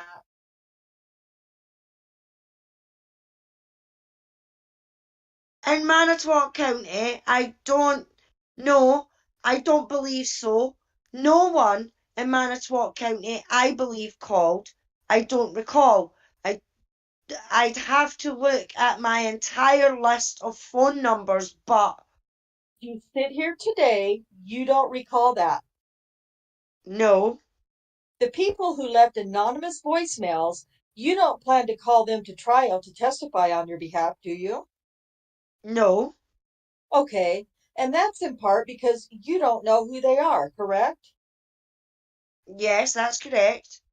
And you haven't identified any of them as witnesses in your discovery responses, correct? No, And for all you know, some of these people were sitting in prison or a mental institution somewhere, correct? Objection, foundation. You don't know? correct. You don't know that some of them were convicted felons, correct? I'll show you an example to jog your to a document to jog your memory. Thank you. Could you go to Exhibit 8? Do I have that? Yeah. Got it. And flip about 20 pages into the tracking number 355 if you could. Sorry, 356. Okay. And just to refresh your memory, this is a transcript of the interview you gave for convicting a murderer, correct? Well, it's my answers again, like I said yesterday, the question doesn't appear. Okay. And I can't determine which interview it is, but it's earlier interview 1 or 2 of convicting a murderer interviews. Okay, so I'm going. It's going to skip. It's going to skip. You can read that, but it's going to skip. Okay. I'll go to line 1. I don't need it. Mr. Colborn, would you agree that almost by definition, the people who left those voicemails for you were unreasonable? Yes. No reasonable person would react this way to a documentary, correct? I've had reasonable people question me about it, yes. Well, that's not my question. No reasonable person would watch a documentary and then call and leave a death threat, correct? Well, I would hope not, but maybe your definition or reasonable and mine might be different. I have What a about problem. under? I have a problem with that. That's a non-answer. He's obfuscating. Yeah, it's evasive. Aye. Well, I don't know, but what your definition is different from mine. No. Go ahead. Okay, well, what about under your definition? I could see how someone could be so moved by such a production that they may contemplate it. Huh? And follow through. You think that's reasonable? No, I don't think it's reasonable. Okay, so now I want to talk a little more about Ms. Marr. You didn't list her in your interrogatory responses, and I think your explanation for that yesterday was you haven't talked to her about the facts, underlying facts in this case or this lawsuit, correct? That is correct. And you testified yesterday that she has no knowledge of your damages, that you don't have any physical manifestations or anxiety or distress that she could observe, correct? Well, I did correct that by saying she's aware that I have hypertension. Okay, but otherwise, nothing she can observe. Correct. And that's true even though the two of you live together? Yes. I'm going to hand you what we've marked as Exhibit 81. So this is a text between you and Ms. Marr, correct? Correct.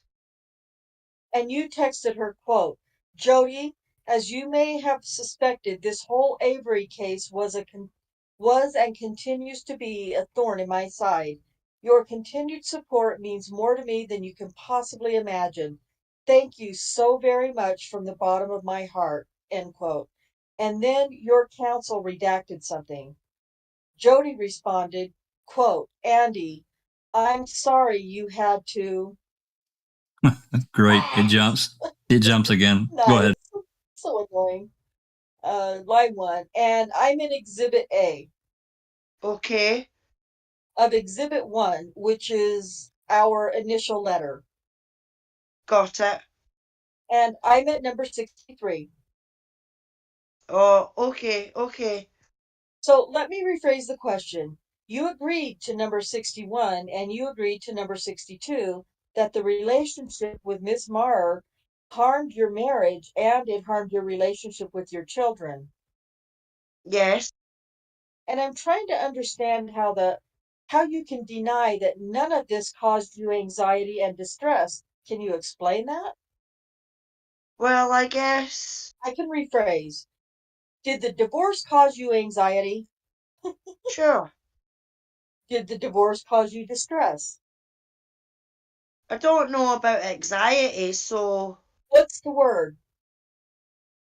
I'm not exactly sure of the difference in the definition between the two, but I would say it certainly caused me some distress, yes. Yeah, And it jumps again. Yeah, it jumps again. 2. Go ahead. Start. Yes, I On line see it. Okay, online. Okay. You told the interviewer, quote, when I announced my retirement, I received calls from tens, if not hundreds, of people who thanked me or told me that I had helped them through a difficult time, or they were glad that I did this or glad that I did that. And numerous people have apologized to me for not coming forward, end quote. Did I read that correctly? Yes. So we asked you to stipulate to the following statement, quote, upon announcing his retirement, Mr. Colborn received supportive calls from dozens of people, end quote. Here you said you received calls from tens, if not hundreds of people. So my question is, will you stipulate to that statement? I'll read it again. Quote, upon announcing his retirement, end quote. Where is this statement? Yeah, it's in Exhibit 1. In your. My letter, number 51. Okay, thank you. Okay. Will you agree to that statement, having seen where it came from? Yes. Skips again. I'll start on line 5. Dollar figure it on. Dollar figure on it. Okay. I would need a jury to make that determination. What about Jerome Buting? Can you put a dollar figure on how much he's harmed your reputation? That would be the same answer. And Kathleen Zellner? Kathleen Zellner, she hasn't. So she's flipped from different theory to different theory.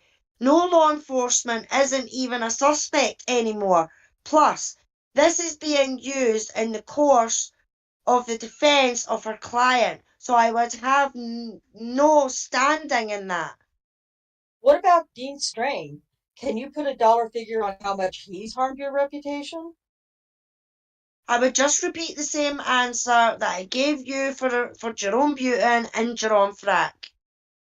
Okay, Mr. Colborn, my last few pages here is about your medical records, and I'm going to try not to go through them one by one in the interest of time. So I'll just ask you a couple of questions, and then we'll see how deep we have to go into these. Okay. Isn't it true that you were not prescribed anxiety and hypertension medication until 2 weeks after you filed this lawsuit, December 28th, 2018?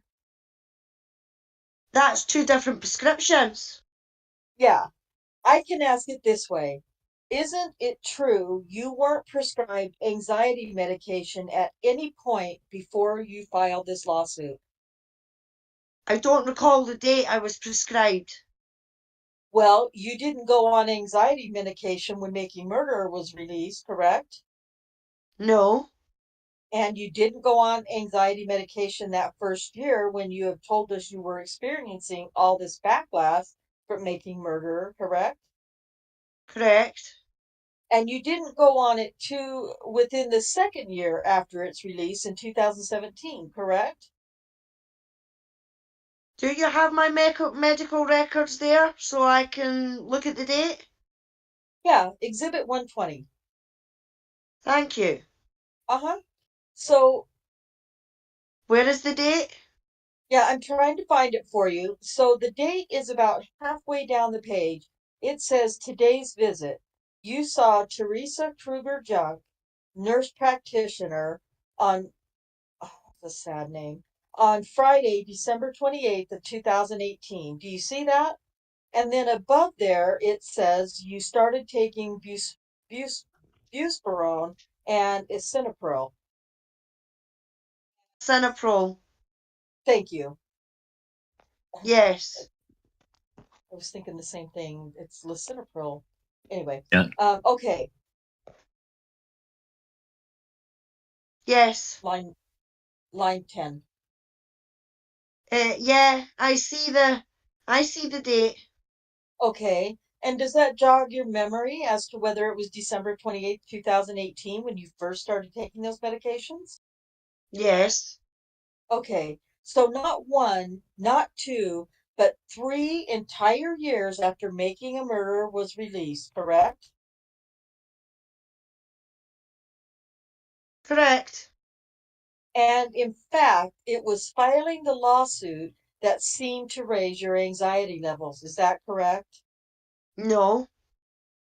Well, the lawsuit was filed in December 2018, and about 11 days later is when you went on these anxiety and blood pressure medications, correct? I would have to check on the blood pressure because I thought it was a preceding visit, but I'm not 100% positive. But certainly I was on them by this visit. It was the fact that this just was never going away, probably. Okay, when do you think you went on? Is the greatest. Oh, I didn't mean to interrupt. That's okay. When did you think you went on blood pressure medication? So, because I have asthma, I have to have a visit every 6 months as opposed to a year. So, I thought it was the 6 month visit before that I would have gone on the blood pressure medication. When would that have been approximately, the date? Well, I'm assuming June of 18. Okay. Does asthma tend to cause high blood pressure? Do you know? My asthma is pretty well controlled, but I don't know if hypertension is a byproduct of having asthma, for lack of a better word. Okay, I'm going to hand you what we've marked as Exhibit 117. This is another medical record. You can see about a third of the way down the page, the Date of this visit was December 14th, 2018, which would have been 3 or 4 days before you filed the lawsuit in this case. Do you see that? Okay. And if you flip to the second page, at the very bottom, there's a note that says, quote, informed patient, his blood pressure is slightly elevated. Discuss diet, salt restriction, exercise. He will monitor blood pressure at home and follow up if he notices it stays elevated, end quote. Did I read that correctly? Yes, you did. Does this jog your memory that Yes. this was maybe the first time you had elevated blood pressure? Correct. So, 3 days or 4 days before you filed the lawsuit? correct. She is spanking his ass. Mhm. Okay, I'm going to hand you Exhibit 112. This is another medical report. Okay. This is from February 2018. Do you see that at the top? Where it says dictated on 2918 or no? I was looking at filed on 2/12/18, but Okay. it says you were seen on 2/9/18. So anyway, February of 18, correct? Yes. Okay, if you could flip to the third page. Is it page 115 that you want? Yeah, and also 156. Okay. You see, it's just Got it. off by one. So this would have been 2.5 years or so after making a murderer's release. 2 years? Do you see that? Yes. Okay. And you filled out 2 screening questionnaires. One was the depression questionnaire, where 0 means not at all, and 3 is nearly every day. And you scored a 1 out of, I think, 30 points here. God. There's 10 items. Does that sound right to you? Yes. Did you say something, Jack? Go ahead. We'll finish this and we'll stop. Okay. Okay, so that's a very low score on the depression scale, correct? Yes. Okay. And you were being honest when you completed this questionnaire? Maybe.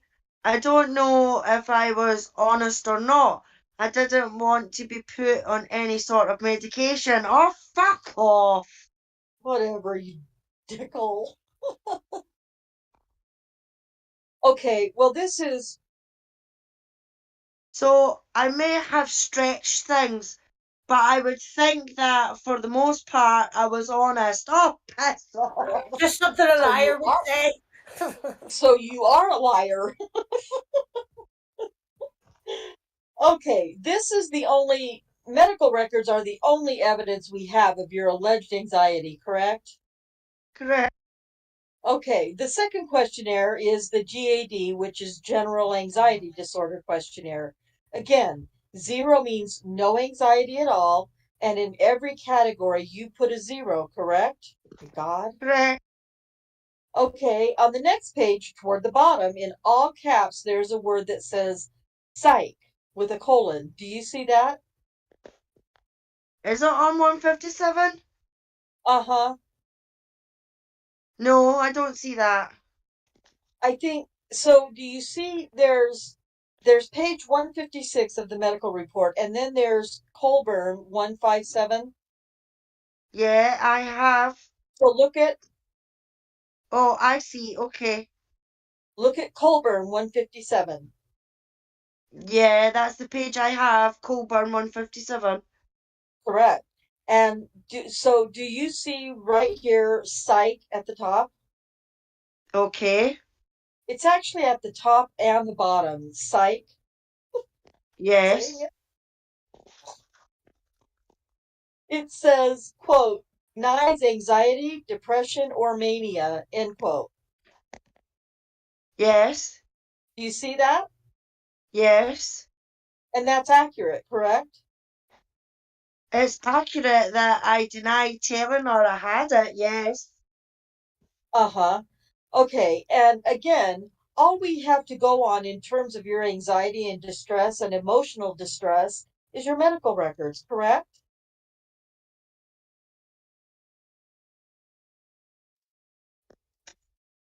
Oh, I think Wait, Sapper says Let- he can't see let- the chat, Jack, so you might need Uh, to take over yeah, his burn I got it. Yeah. Let me object to the form of the question. Go ahead.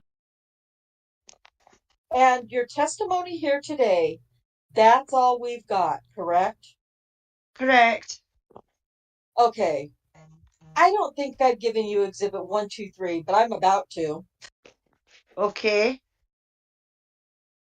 And this is another medical record. You can see at the top under encounter information, it says 2/20 of 2019. Do you see that? Yes. Okay. About a year later, is that right? Yes. Okay.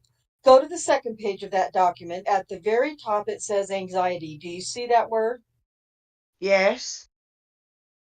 And you told the doctor your personal situation had improved. Do you see that? Uh-huh. Okay. And then there's on that same page another generalized anxiety disorder questionnaire. Do you see that? Yes. And you put mostly zeros. You scored a 2 out of a possible 21 points. Do you see that? Uh-huh. Yes. Okay. You were accurate in answering that questionnaire. Yes. All right. So let's go off the record. I think I'm done, but I just want to check my notes. So Going while off we're off the record, record, going off the sorry. record at 10:59. Just hold up.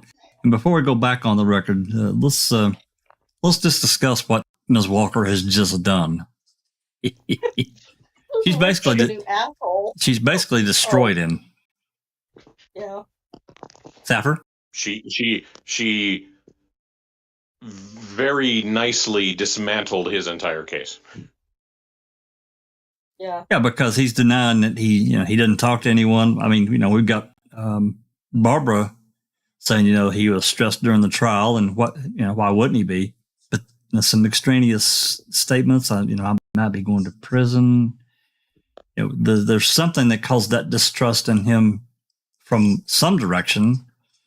But other than that, he hasn't told his new lover anything. She doesn't know shit. He didn't discuss it with her. He doesn't discuss it with her. Well, apparently he did discuss some things with her because there was a text message that we have yet to see the full context of. Counsel does mean a lot of discussion, really, doesn't it? She was a counsel, wasn't she? In the text message. Thank you for your counsel. Well, he's talking to his new girlfriend. Yeah. Interesting. But nonetheless, Right. she went through all these medical records, and he's not really he's denying being depressed and all this other stuff. With exception, he's trying to claim hypertension, but the doctor notes that his blood pressure is slightly elevated. Yeah. It tells him to cut down on the salt. And and the essentially, exercise. all we have is his word for it, because he lied on the reports because he didn't want to tell the psychologist anything, so he lied to her. But we're supposed to believe him. So well, I'm sorry. Go ahead, Kristen. I just want to say this. I feel like these guys think everyone else in the world does a half-assed job like they do, and they weren't going to actually do their job fully and find this info out. They were just going to take this good, honest, hardworking cop's word for it. Yeah, I mean that's it certainly calls the competence into question of the lawyers on the Colborn side, because they would have had access to the exact same information that the defense does. So why would they have not had some better prep for this? I don't know. Yeah, I'm wondering if I think somebody brought this up. Are they trying to make Colborn the new fall guy? Like, Or the continuing fall guy? The new fall guy, he's been the fall guy. That's just my opinion. Yeah, I think you're right, because I think there's a reason why he was the bailiff and transport and all that. after they made this public statement, and then we had this phone call. Yeah, I think you're right. But I feel like they're trying to cut liability off at Manitowoc, from the beginning. And I think that Colborn is really being placed front and center as the guy to focus on. And we've said, from the beginning, everyone has said, if they're trying to get you to pay attention to this one, you need to look at who they don't want you to be paying attention to. So who's behind the scenes steering all of this? And I had forgotten that the third party was involved with Kratz. It would be nice Oh, to have Kratz's phone records from about 2000 and let's just say 2000 to present. I don't huh. want much. Yeah. Well, let's look at it from this angle. I don't know that there has to be anybody from the Manitowoc or law enforcement side that's pushing this. I think if I want to make a counter documentary to Making a Murderer and be able to market it and have people engaged to want to see it, what better way to do that than to have this lawsuit pushed against Netflix to reflect just how bad Making a Murderer was, in with the possibility that they could possibly win that lawsuit. So if hypothetically, if this case went forward and Colborn wins and they show just how bad it is, that's a huge marketing win for Convicting a Murderer, because now you have Major, everybody wanting to see the other side of the story. major. Yeah, even Yeah. if they settle out of court, that's still a win. Yes. And here's something else that that I'm glad you brought that up. So there's some documents in here that talks about the protagonist and the antagonist of Yeah, the series, right? that's right. That's right. And okay, so I think Stephen Avery is the antagonist or the main character, and then the bad guy is, and I feel like Convicting is trying to make Colborn now the antagonist. No, the with protagonist. He's Protagonist. the quote unquote good guy. He's a good right, guy. he's the good guy. He's the good guy. After Making a Murderer, they're trying to say Making a Murderer painted him as the bad guy. But Making a Murderer didn't paint him any way. Making a Murderer literally reported the events. They recorded them and then they replayed them. And I think Lita Walker has clearly shown that they have accurately told what has happened to the best of their ability. Is there things that were left out? Yeah, but we're still finding information, we're still finding things out. They in real time, from with very little time on the ground and very little resources, they have told the most accurate story they could. In Well, a without way, without showing a 10,000-hour documentary, absolutely. right, You can't right. cover everything. No, and you can't find everything. There's so much material, and it's clear Netflix didn't give them researchers to help them be accurate. Laura No, and Maura told the story. All Netflix did was help make it a compelling story, right? They helped them with and palatable and engaging. palatable. Yeah. Yes. A story that caught the viewer's interest. And it was important that they do so, because the story being told is worthless if no one is watching it. Okay? It does nobody any good if only 10,000 people see it. Netflix's role in this was the fact that how many the first weekend? I think we're up to over 20 million people have watched this thing. 20 million people have watched a documentary about an ignorant kid from Wisconsin. It exploded. That right there. It changed the nature of documentaries. Yeah. Well, and one thing they keep forgetting in all of this is Laura and Maura weren't even there to do anything about the murder thing because that hadn't even happened yet. They were there just to document this problem with the system where this guy gets wrongfully convicted. And during the time they're doing this, all of this other stuff just started happening. That's right. So how are they going to create a bias or create a certain feeling about Avery when they had no reason to? Wait. You're saying they were recording him before the murder of Teresa Hawk? I don't think that's true. I think that it was wasn't it right afterwards in the newspaper that it was right afterwards. And one of them went to Manitowoc and found out what was going on, and that's when they decided to do this documentary because they were, I can't remember the exact circumstances, but one of them had graduated from film school or whatever there in New York, and she saw this headline, this guy gets arrested for a second time after the lawsuit, blah, blah, blah, and that's what caught her interest. And then they I wonder if he could get a fair trial with all of this backstory. Like how is this going to work? I think that was what caught her interest was something of that nature. Yeah.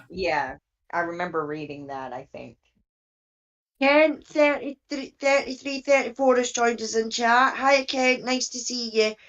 They said, okay, I understood why the attorneys objected in the Avery depositions. Why do they object in this deposition? Does it actually hold any water? Is it just to be on the record? If so, for what reason? Yeah, to answer that, we've kind of covered that before in the 2005 civil depositions and others we witnessed as well.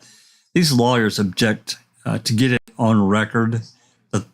Burnett's objecting to the form of the question for whatever reason. We can read a lot into that, but that's to get it on record. So when the judge reviews, he sees that if it comes to oral arguments about any specific thing, that attorney has objected legally, and he has a basis to question later on. That's the best way I can explain it. Anybody wants to add to that, they're welcome to. Gataki's joined us in chat. Everybody keep an eye on that one. Close eye. Very close eye. Yeah, they can't not answer the question, but they can get it. The goal is just to get the objection on record.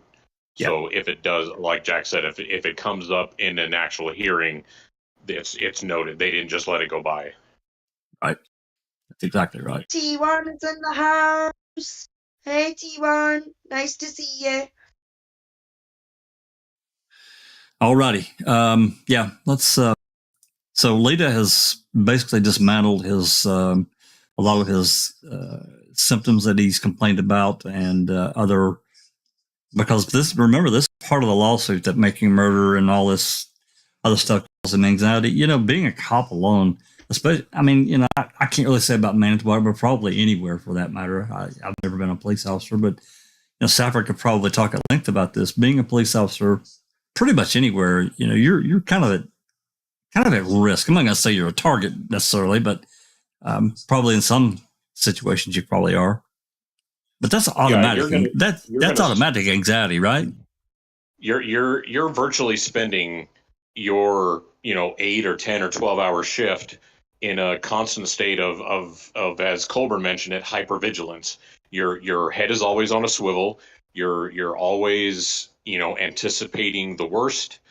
You're at a 10 for that entire shift, and even on a normal day, just running around, maybe you're out with your family going shopping, you're still at a 6 or a 7 because people are going to know you're a cop, and people go after cops even when they're out of uniform. So you're in a kind of constant state of hypervigilance. So there's a natural state of heavy stress. Yeah, and that, we have to be fair, and that's part of it, and we get that. I think everybody gets that. I don't know, I think a lot of people that they enter that livelihood, recognizing that's part of it. Especially if you're a beat cop, patrol officer, whatever, you're out in the public and you make arrests, you piss people off, whatever. Even if they're wrong, people still get pissed off and mad, and police officers recognize that, and why wouldn't they? So I get that end of it, but this other stuff, this is a lot of the basis for his lawsuit that he's claimed, and she's taken really a lot of his claims apart. So anyway, let's get back to it. We're at page, we're on page 56 of 90, so we don't have too much more to go. It's going pretty quick. So before you go on, yeah. Do we know when Convicting started filming for their show? Was it pre-lawsuit or after he filed the lawsuit? Do we know? I don't know that for positive, but I'm going to say it was probably pre, at least to some degree. Certainly, I think there was a lot of discussion, but I don't know the exact date. Okay, I'm just curious if anybody knew. I'll look it up, I guess. Yeah. I think it was. I definitely think it was sometime in 2018, but I'm not positive about that, Jinxie. I'm thinking 2017, but I don't have any basis for that. But I just feel like that's they when made they started. The Convicting TV Twitter account October 2018, and he filed what, December 2018? Mm-hmm. That's right. All right, just checking. Yeah, I think there was already discussions underway. That would go back to Kratz and Sean Reck and some of the others from that time, that era. I don't even know that we can find out for sure, short of asking Sean, and I'm not sure he'd tell us, but he might. There is and I hate to even give it any kind of advertising, but I just found it and I find it very interesting. And y'all may know about it. There's a YouTube channel that if you search Nobody Important Stephen Avery, it has as videos it has a very unflattering picture of Stephen that looks like he's naked from the waist up. It has all of Kathleen's experiments for the original PCR, and it has, I think that's about it. And the date of that is my birthday, 2017. And I just have a feeling that's connected with them.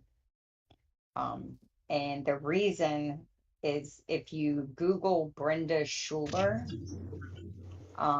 it comes up there is this weird website called S&G Monitor Your Social. I didn't even know that was a thing.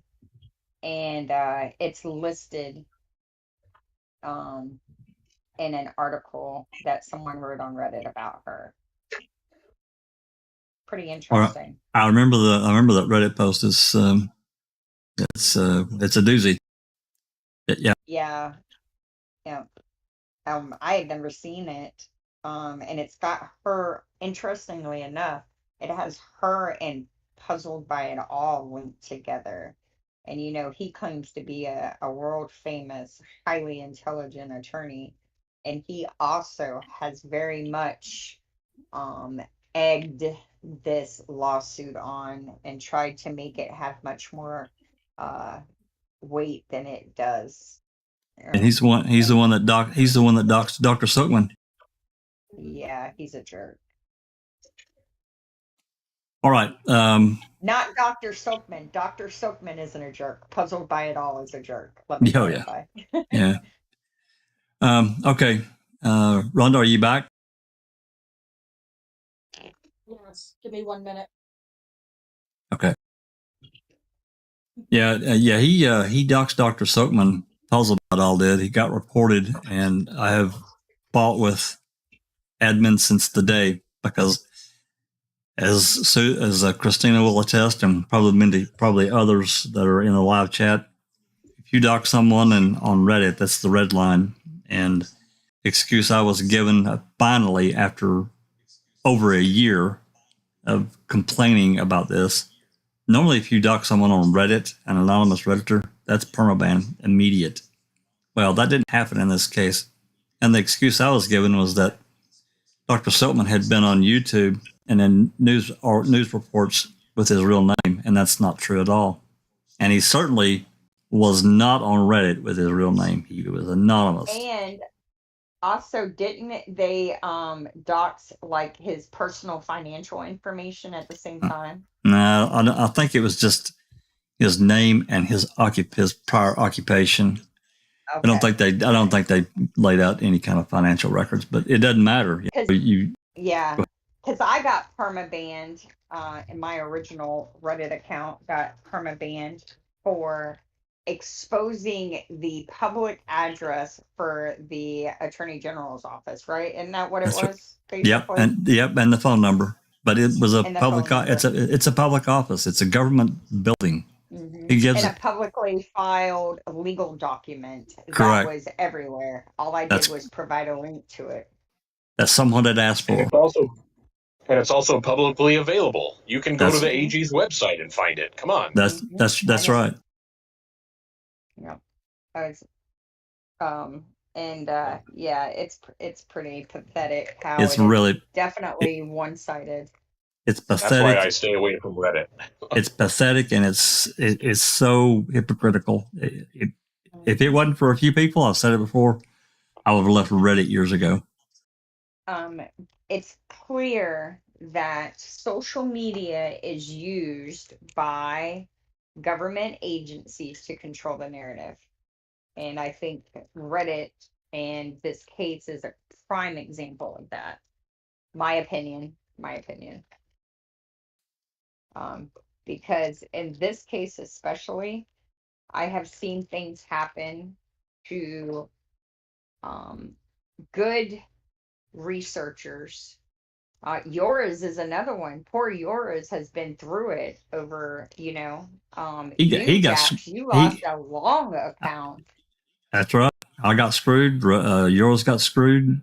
Yours provided, he left 2 witness names and he redacted everything else. It was just, and they were in a police report. He got permabanned over nothing, literally nothing. Mm-hmm. I wrote a Reddit post about the RAV when we got some of the new DCI documents. This has been a long time ago now.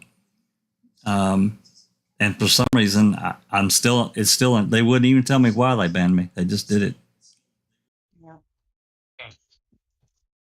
And it makes you wonder it really makes you wonder, because Reddit has always been, promoted as a place for well, it was. Speech and yada. It was back in the day, and then it sold. They got the guy that were the creators of Reddit. They sold it to a conglomerate, and everything changed. Mm-hmm. Now they had issues before, but used to back in 2000, 2007, 8, 9, 10, all that. If you dox someone, you're done. You're gone. And but man, it's just not that way anymore. No, it's definitely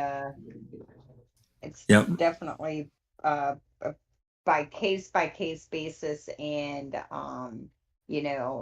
personal opinions and emotions are involved.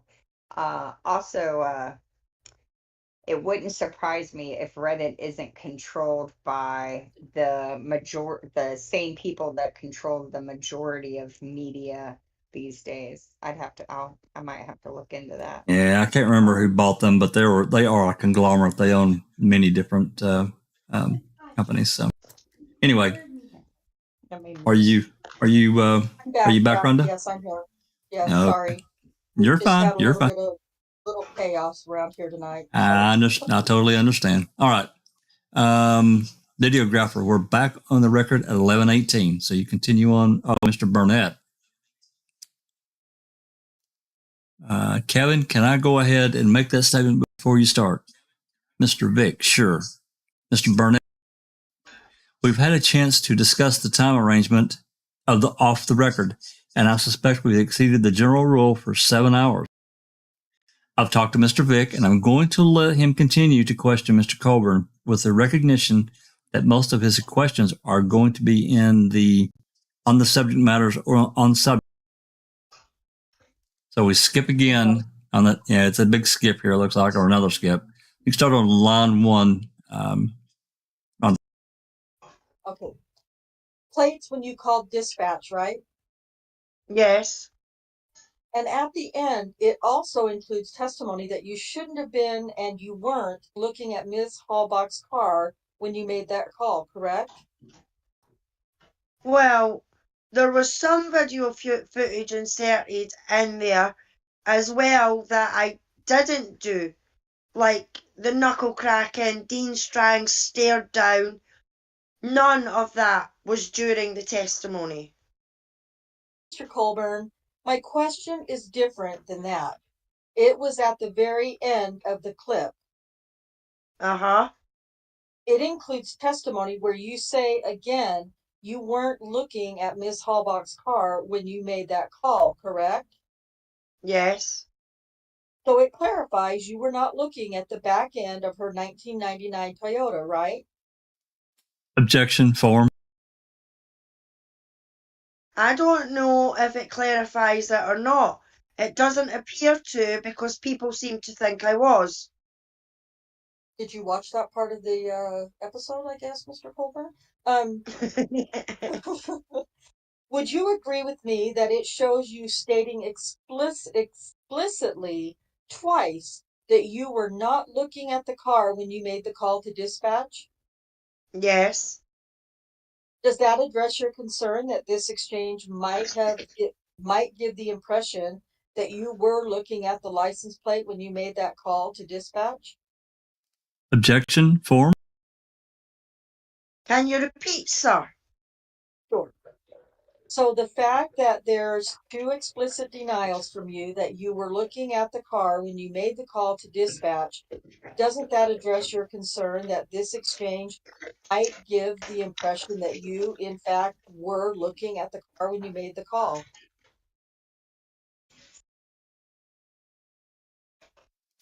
Same objection.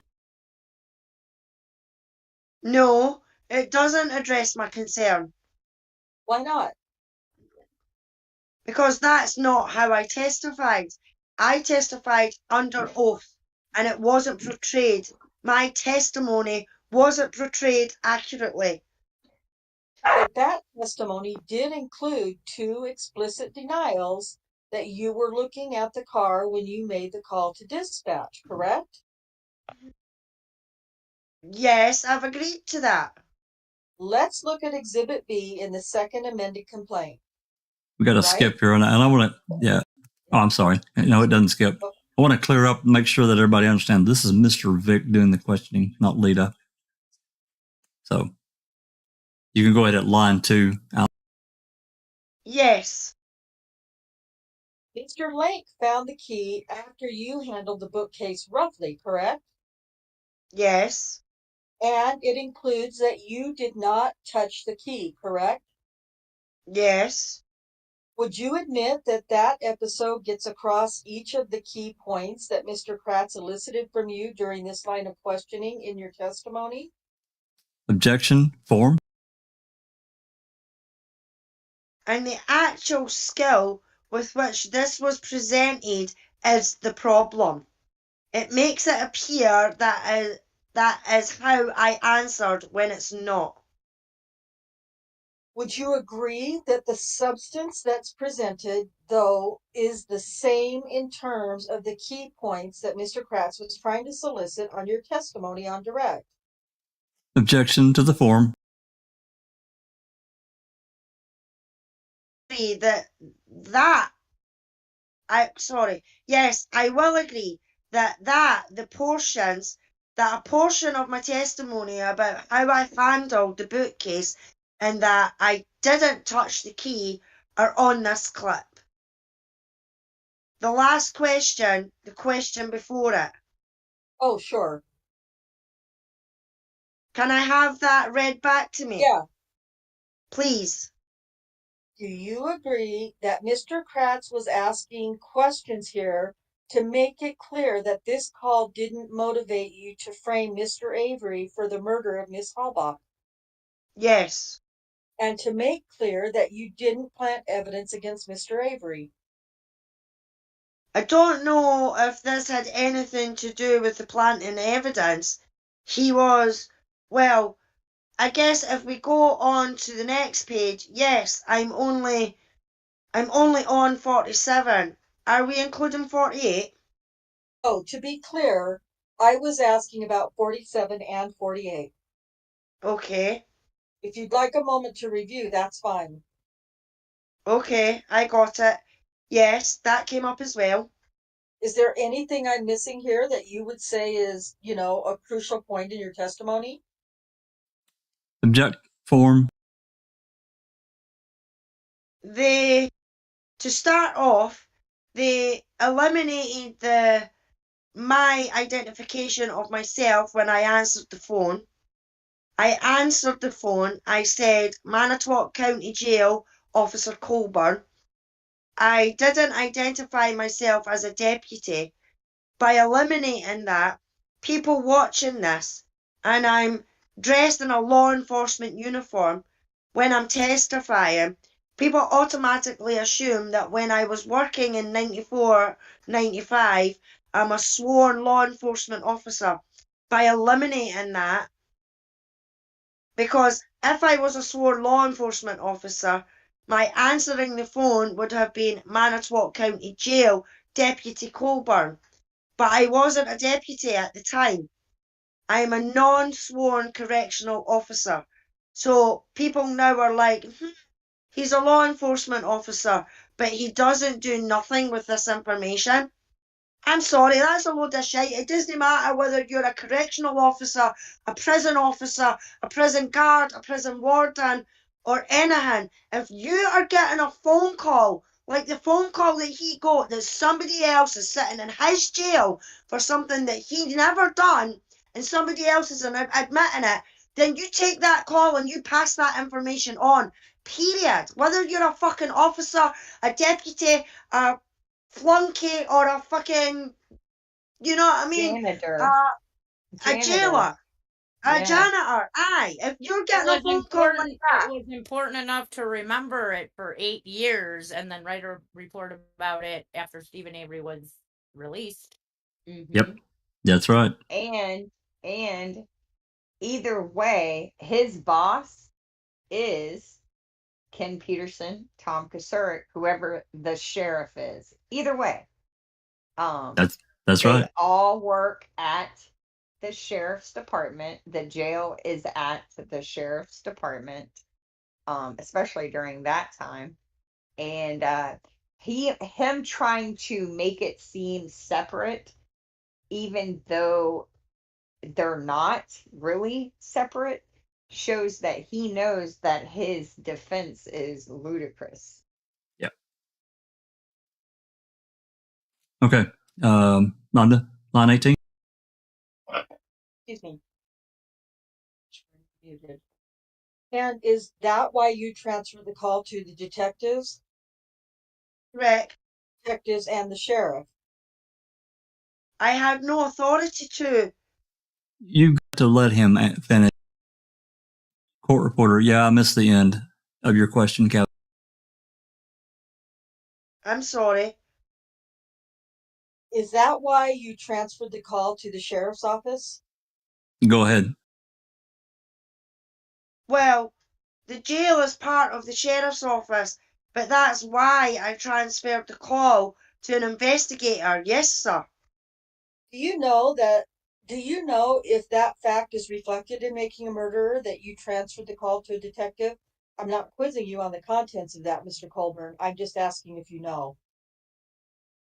I don't know if it's in Making a Murderer or not. Let's And look at a different clip. okay. This is episode 7 still, and I'm looking at minute 17, second 36 to minute 19, second 10. Am I still sharing? Yes. So the clip that we just saw, Mr. Colborn, that makes clear that you received this call in 1994 or 95 when you were a corrections officer, right? Yes. Go ahead. Let's see. Just yeah. This is you, Alice, starting at line. Wishy-washy about that. Pretty unsure of himself. For instance, have you ever planted any evidence against Mr. Avery? My response at trial was, quote, that is ridiculous. No, I have not, unquote. And then the second question Mr. Kratz asked me, quote, have you ever planted any evidence against anybody in the course of your law enforcement career, unquote. The whole question is eliminated. Instead, it looks like I answered, have you ever, quote, have you ever planted evidence against Mr. Avery? By saying, quote, I have to say this is the first time that my integrity has been questioned, unquote. That doesn't come across very forceful or convincing. It's hardly answering the question, so I don't believe that's an accurate portrayal. You feel that accusations that you planted evidence against Mr. Avery were calling into question your integrity? The question was, have you ever planted any evidence against anybody in the course of your law enforcement career? That's my answer to that question. Mr. Colborn, I'm going to move to strike. That wasn't my question. My question is leaving this for a second. Did you feel that accusations against you, that you planted evidence against Mr. Avery, that called into question your integrity as a law enforcement officer? Yes. And do you feel like this scene shows you denying that you planted any evidence against Mr. Avery? I'm sorry, the scene on Making a Murderer Sure. that you just showed me. The clip we just Is that what you are asking about? the clip we just looked at, you deny having planted any evidence against Mr. Avery, right? Yes. Okay. Last one. If you could move on to page 52 of Exhibit B. Okay. And what I'm interested in here is where it starts. Oh, maybe quarter of the page down, it says redirect examination. Okay, I see it. So just looking at that section, Okay. Yes. that Dean String asked about this subject matter during his cross-exam. Yes. And then Mr. Kratz on redirect wanted to respond to some of the points that Mr. String had raised, right? Yes. Mr. Kratz wanted to make clear that you hadn't written a report about the call in 1994 or 95. Yes. And if you had written a report, you wouldn't have known what it was about. Is that right? Correct. That you didn't know the call was even about Mr. Avery, right? Correct. Is there anything I'm missing here that's key to understanding your testimony? Objection form. I explained in the presence of all these questions were in the presence of the jury. I explained in the presence of the jury my reason that I didn't write a report has been eliminated from my testimony. It just simply says, I don't know what I would have been, sorry, I don't know what it would have been about, unquote. And that was actually a question.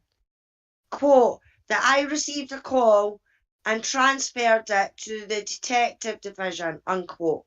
There would have been no need to write a report every time you receive a telephone call and transfer it. Certainly, there's no agency on the face of the earth that does a report about that, and that whole explanation has been eliminated from my testimony there. Well, let's take a look at the clip. Okay. And this is still in episode 7.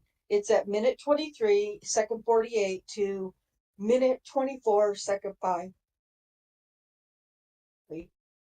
So the clip that we just watched, again, it made clear that you didn't write a report in 1994 or 95 about the call, correct? Yes. That if you had written a report, you wouldn't have known what it was about, right? Correct. And we can agree that the line about whether you knew the call was about Mr. Avery, that's not in this clip, right? Correct. Skip. Skipping. Yep. Looked at earlier, which was the statement you prepared on September 12th. Yes. Now, so would you agree that based on this document, at least that this document, for what this document purports to say, is that your statement was, in fact, kept in the sheriff's department safe? Yes. And yesterday you stipulated to that fact, right? Yes. Okay. Now you said that James Link had given some incorrect information to Sheriff Peterson. Yes. How do you know that? The paragraph that reads, quote, Sergeant Colborn said he was later informed by someone that the case was already solved and the right person was arrested, unquote. I never said that. How do you know that that's what he passed on to Sheriff Peterson? I'm reading it off his statement. So I wasn't there when I don't know what he said verbally to the sheriff. That was going to be my question, is whether Skip. The lawsuit, the other two, I don't believe so. how much of Making a Murderer would you estimate that you watched before you filed the lawsuit? Like, in what context? Minutes? Sure, minutes. Less than 30. And how about as you sit here today, do you have a sense of total number of minutes? And if you want to give me a range, that's fine. 45 to 60, probably less than 60. 30 to 45. Good God. Make up your mind, man. Is that so? Let me make sure I'm understanding this correctly. Have you watched 30 to 45 more minutes, or is it still 30 to 45 minutes total? Meaning No. you've only watched an extra. 30 to 45 more minutes. Additional minutes. Oh, okay, gotcha. Sorry. So then it's a total of like an hour to hour 15? Possibly, yes. For Mr. Bick, okay, this is a good time to take a break.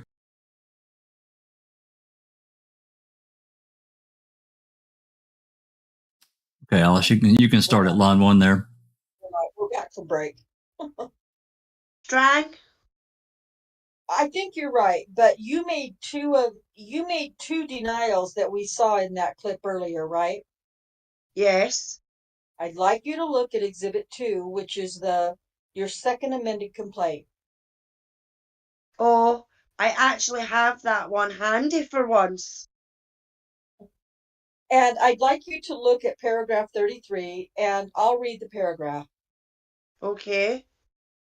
It says, quote, a central part of Avery's defense at trial was that plaintiff and other Manitowoc officers planted hawbucks, HUV, RAV. Supposed to be SUV. SUV.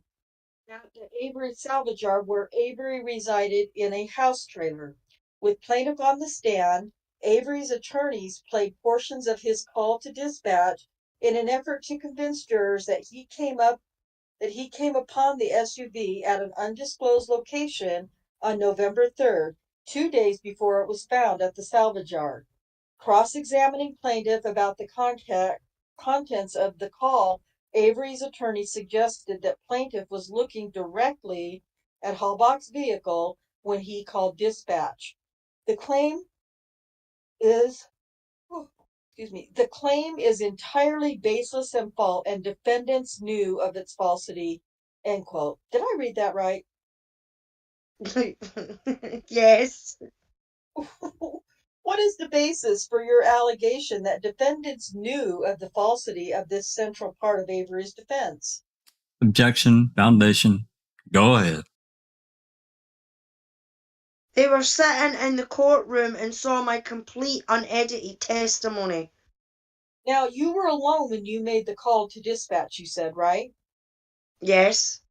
So you're the only one that would know for certain whether or not you were looking at Teresa Halbach's car when you made that call, correct? Yes. And Avery's, I don't have an eyewitness with me, no. and Avery's attorneys were suggesting the opposite, right? I wasn't really sure what Avery's attorneys were suggesting, and I don't want to speculate or tell you that that's what they were doing because I don't know. Your testimony at trial and but it's a sentiment that some people were saying at the time, right? Objection, foundation. Yeah. It's a sentiment that some people expressed to you at the time. Yes. So then, Mr. Colborn, how can you say that my clients knew that Avery's defense attorney's theory was false? Objection, form. For the reason that I said. They sat in the courtroom the entire time, so they were privy to the information that the average citizen wouldn't have. What was that information? Again, we had a gag order, so when people would ask me that question, I always had to say, quote, "We can't discuss the case," unquote. There was a lot of people that didn't know for a long time that Brendan Dassey had confessed to the investigators, and then investigators were able to locate evidence based on Brendan's confession. People may not have known that the murder weapon was hanging over his bed. People may not have known her bones were in his backyard after he mutilated her and burned her up in his pit.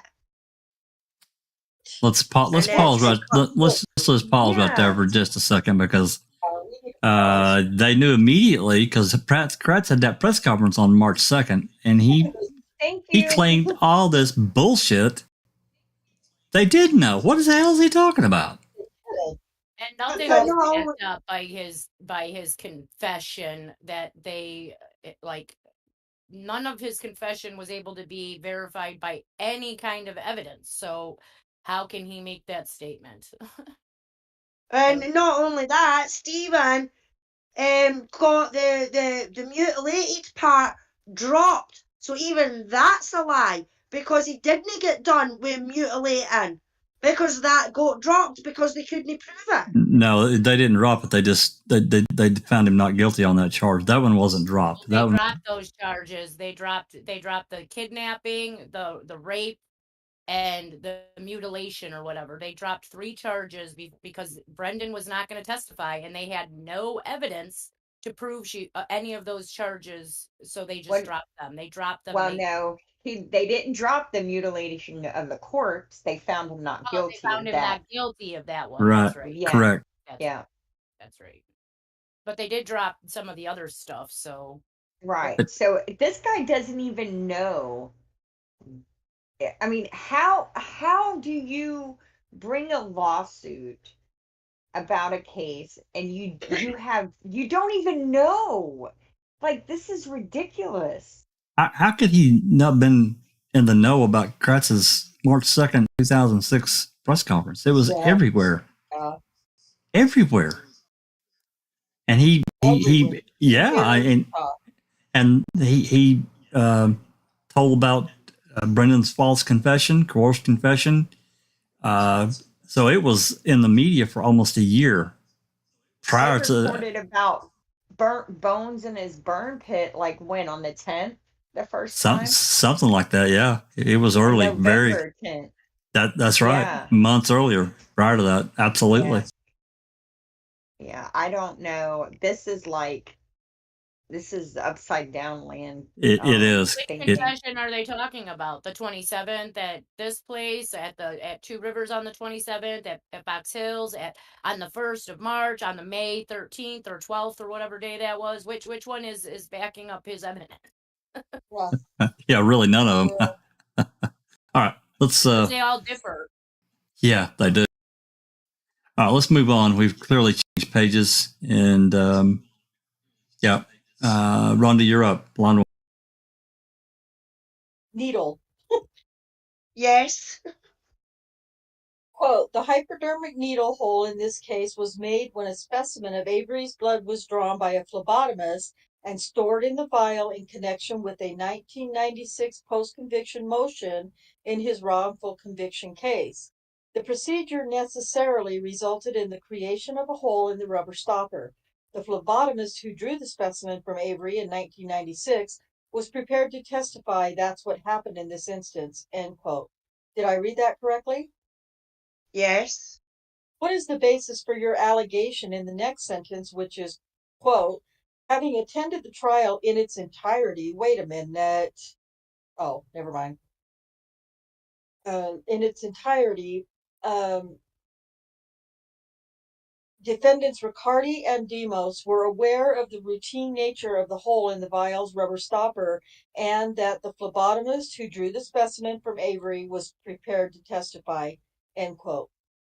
Objection, Foundation. Or let me rephrase that. Do you have a personal knowledge basis for making the allegation in that sentence I just read? I'm personally aware that your clients were in the court for its entirety, and I've seen the Making a Murderer episode where it is portrayed as a great day for the defense when they discovered this vial that I'm assuming could have only been filmed by your defendants. Your clients, I'm sorry. Well, if you only could attend the days of the trial where you testified, how do you know they were there the entire trial? Yeah, that's a great question. Liar. Liar. Okay. Would it surprise you to learn that they didn't film it? Yes, it would. Do you recall that Norm Gahn is in there in that section when it's being discovered? I viewed the portion where Jerome Butin is making a call to co-counsel.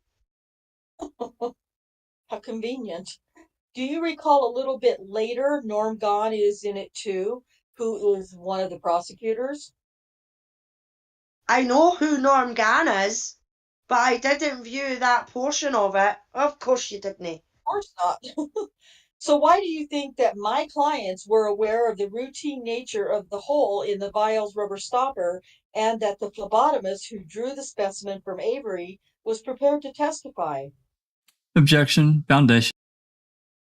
Do you have any personal knowledge to support that portion of the allegation?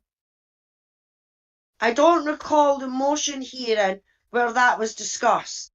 If I was present or not, so I can't. Again, a lot of these documents were the work product of my counsel. I didn't compile all this information. Skip. Deputy, you want to pause? No. Go ahead. Oh, okay. And Deputy Kacharsky, can you understand how they might have some uncertainty about your three's explanation about how the key came to be found that day? Objection, Form and Foundation. I don't have an instinctive distrust of law enforcement. I trust law enforcement because I was in it for 27 years. So I like to think that my testimony, and when I say something, people understand that I'm under oath and I'm saying the truth. If I don't know the answer to a question, I say I don't know. Can you understand how people who didn't know you personally, I'm not saying that they necessarily think that you're lying, but how they could walk away from hearing the explanation of how the key was found and just say, I'm not sure what happened. Objection. Can you understand that? Objection to forum and foundation. Explanation at trial was the only possible way I could think that that key got to where it was. I don't know any other way because that was the only piece of furniture that we had searched. And then the key was discovered laying on the floor in an area we had previously looked. So I don't know. And I think it's full of shit. And I think we saw a document that Mr. Griesbach wrote yesterday where he said that he believes Stephen Avery was guilty, but he wasn't sure, so sure that the police didn't plant evidence. Do you recall that document? Yes. So if Mr. Griesbach wasn't sure, how can you expect my clients to have been sure? I don't know if Mr. Griesbach had all the information available to him when he made that statement, but the key was found in Stephen Avery's bedroom with Stephen Avery's DNA on it, not my DNA, not Link's DNA, not Deputy Kucharski's DNA, Stephen Avery's. That's 'cause you had gloves on, you fanny. Stupid. Fanny. You fanny. You fanny. Sounds Dumbass. like Ken Kratz. Oh, God. But you understand that Mr. Griesbach was very interested in the Avery case, and he was a student of the case, right? Objection, forum, foundation. Do you think it would be fair to call Mr. Griesbach a student of the Stephen Avery, of the trial of Stephen Avery for the murder of Teresa Halbach? Same objection. He's certainly been involved in it, although not in the trial and investigation himself. He's written books about it. Ooh. So again, I would ask, if he wasn't so sure that planting didn't occur, how can you say that other people should, either knew or absolutely should have known that the planting theory was false? I object to the form of the question. I think it's argumentative. It's been asked multiple times and answered. Go ahead and answer if you have a further answer. I don't have an answer other than Mr. Griesbach didn't attend the trial. Now, finding that key in Stephen Avery's trailer turned out to be a big deal into the investigation into the murder of Teresa Halbach, right? If one piece of evidence was more, I don't know if any one piece of evidence was more important than, I would say, the discovery of her body in his backyard was probably more important. What the fuck? Body. Body was was there not was no body discovered found in in the his backyard, you backyard. fanny. Oh my gosh. Her body Let's- wasn't discovered. No, and let's remind everyone there's no photographs of these alleged No. bones in situ being found in his backyard either. Still lying. Yeah. The only, what I would say, probably unaltered photo is the one that Trooper Austin took. And it was I won't say a far distance, but it was kind of a relatively distant shot that it just looked like a little burn area. And I couldn't see anything in there that I could say for sure was bone or any damn thing else. Nothing was identified in that photo. Even if it looked No. like a bone, doesn't mean that it was actually human bone, right? That's right. Because they were burning animals in their burn pits and barrels anyway. Yeah. That's and right. Garbage, cooking garbage. Also,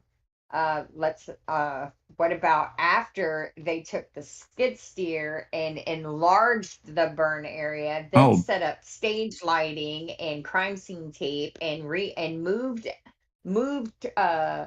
props around and then took photos, and those are the photos they showed to the jury. Yeah, And on the photos 10th. of guys sticking out their tongues and smiling at the Mhm. camera while Yeah. in their little bobcat or whatever the heck that That was. that was on the Yeah. 10th. You know, that was days later. It's fucking ridiculous. Yeah. And discovered her But body in his backyard. Are you fucking kidding me? Body- I That's know, like a I know. trap. But remember, is it no on one of the reports and all that somebody's marked the body and checked the body saying on one of the reports. I don't know if it's the coroner or the so-called fucking the person who came out instead of the coroner.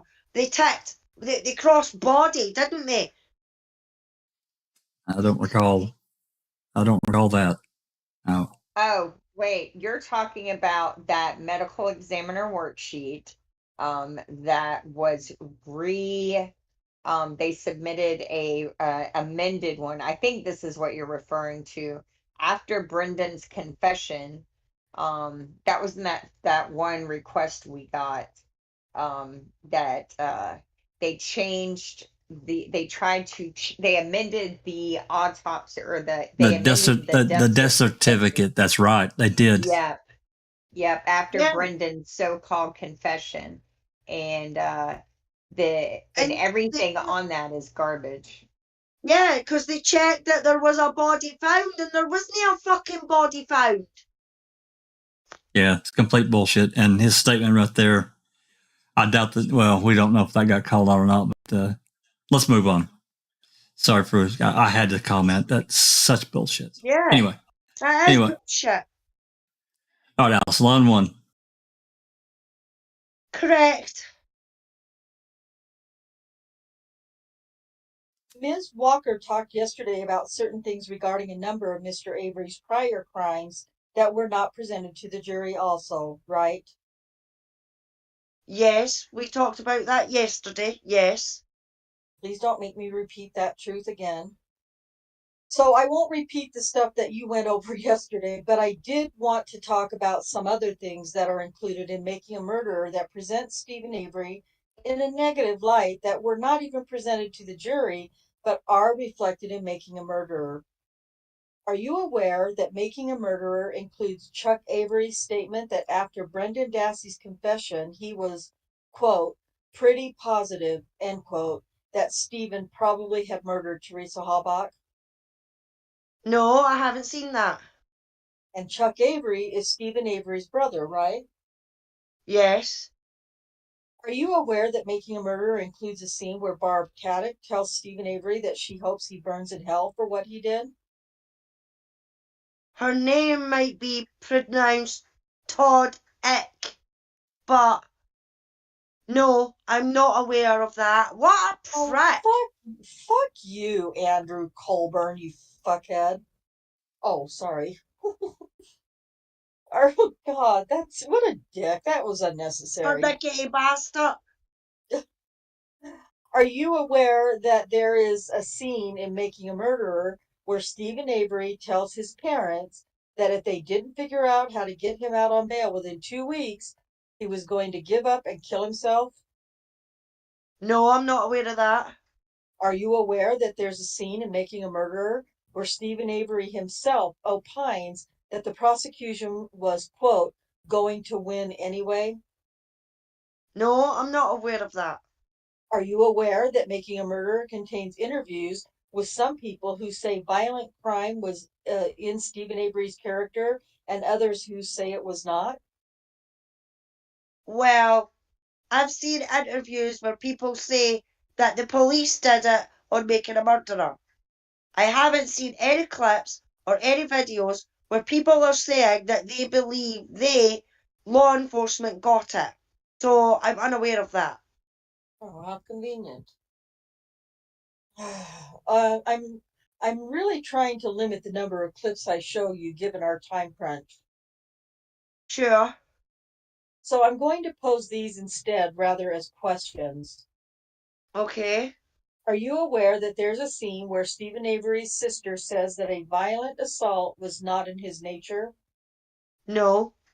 Are you aware that there's a scene where a member of the media says that it was because he was one of the usual suspects around Manitowoc County? No. Are you aware that there's a scene where the presiding judge in the Penny Berenson case says that he believed Avery's propensity against violence against women in particular was a fact? No, I'm not aware of that. Isn't that a good example of Making a Murderer, showing different viewpoints and opinions regarding Stephen Avery's character? Objection. Form. Go ahead. I would have to watch the entire thing to offer an intelligent answer on that. I haven't done that. Well, you can't offer an intelligent answer no matter what you do. No, I'm sorry, Andy. You couldn't answer it intelligently. Your two sandwiches short you a picnic, you bugger.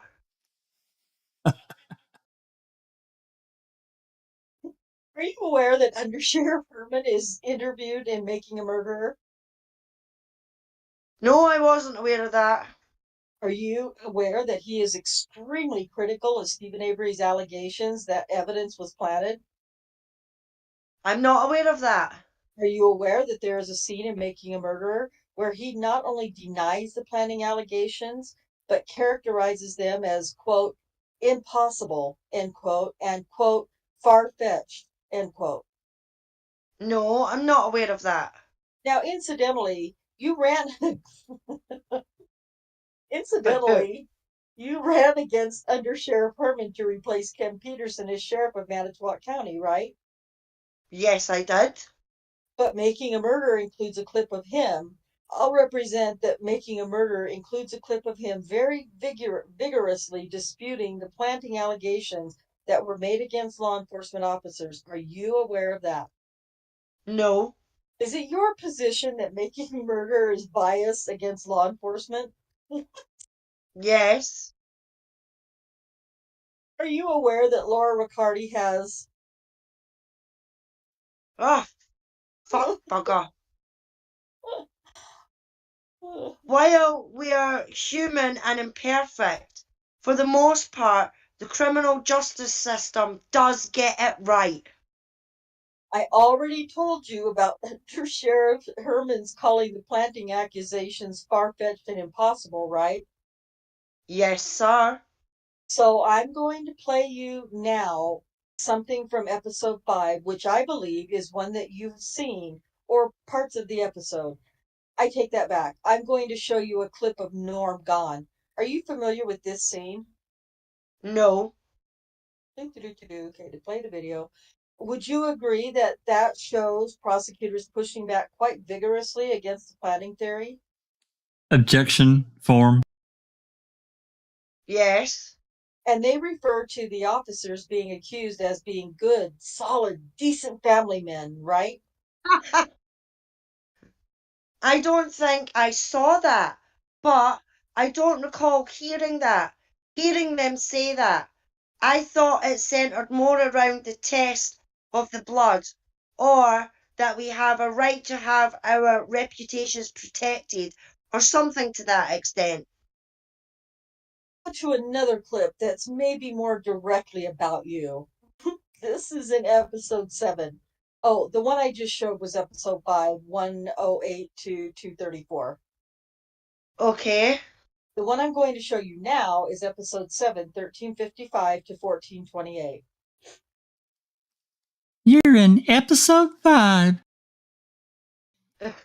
From Mr. Bick. Oh, this is still in episode 5. My apologies. Now I'm in episode 7. Video play. Would you agree that that shows Ken Krantz vigorously disputing the planting allegations? Objection. Form.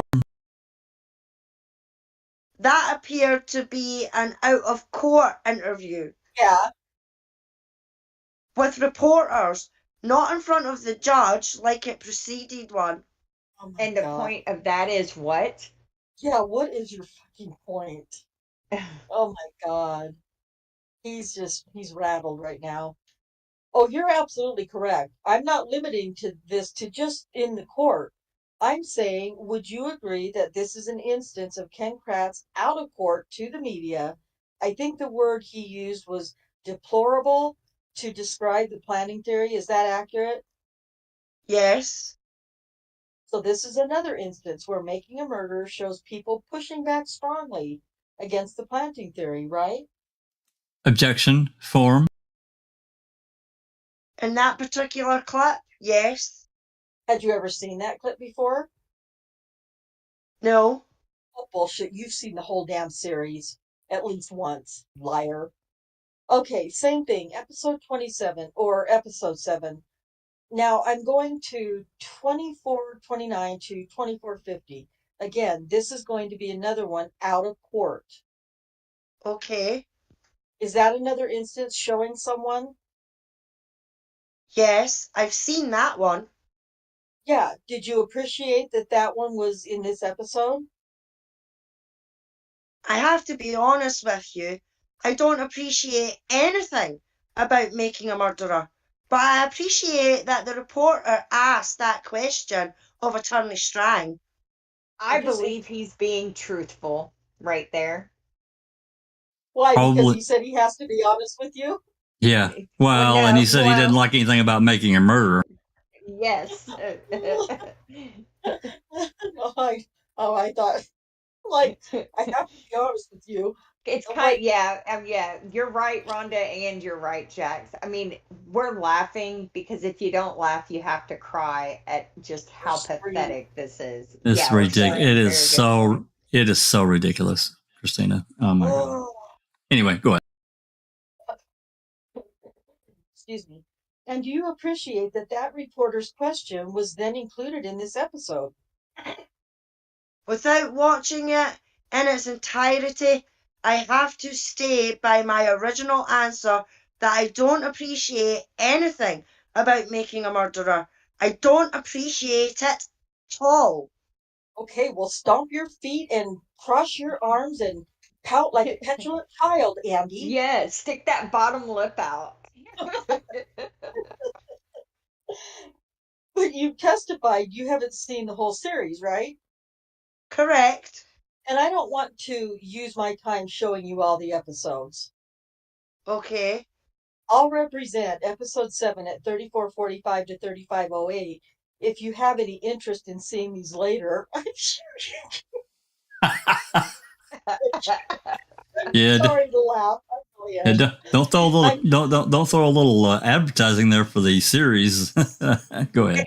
And these little digs that they get in on him are just laughable. they're I just gold. love 'em. They're gold. I'm sure your counsel could probably get it for you. Mhm. Yes. There's another episode of Norm. There's another instance of Norm Gone sticking up for you. Is that something you're aware is in Making a Murderer? No. Well, is that the one you just showed me, or? It's a different one. Okay. Are you aware that there is also footage, a scene of yet another instance of Norm Gone, this time at a press conference where he's pushing back on the planting theory? No. Are you aware that during that press conference he calls it a, quote, despicable allegation? No, I'm not aware of it. Would you say that Norm Gone there in calling it a despicable allegation pretty accurately captures your own views of those allegations made against you and Lieutenant Lang? Certainly. Are you aware that there is a clip in episode 7 of Making a Murderer that shows Mike Halbach giving his views on Stephen Avery? No. Are you aware that it shows that Mike Halbach believes Stephen Avery was guilty and was lying when he claimed to be innocent? I'm not aware of that in Making a Murderer, no. So nobody had ever told you that Mike Halbach there was a scene involving Mike Halbach giving his opinion that Stephen Avery was guilty and was lying? As it pertains to Making a Murderer? Correct. That's correct. Are you aware that there is a scene in Making a Murderer in which Judge Willis provides his view that Stephen Avery is, quote, probably the most dangerous individual to set foot in this courtroom? In Making a Murderer? Yes, in Making a Murderer. No, I'm not aware of that. That's in Making a Murderer. After this deposition, are you going to watch the entire series, do you think? Objection form calls for speculation. How is that speculation? It's just asking him a question. I think you're going to watch it now since we've showed you and tell you all this shit. Oh, goodness. Wow.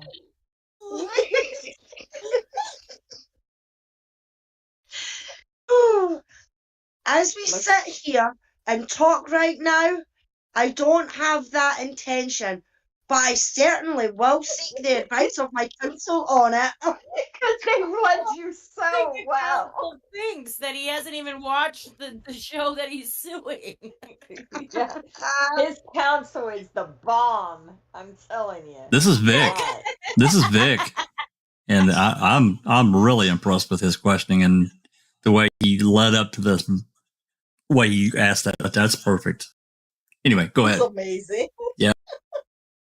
Prior to bringing this lawsuit, did anybody tell you about the clips that you and I have discussed in the last hour or so in which various individuals defend you?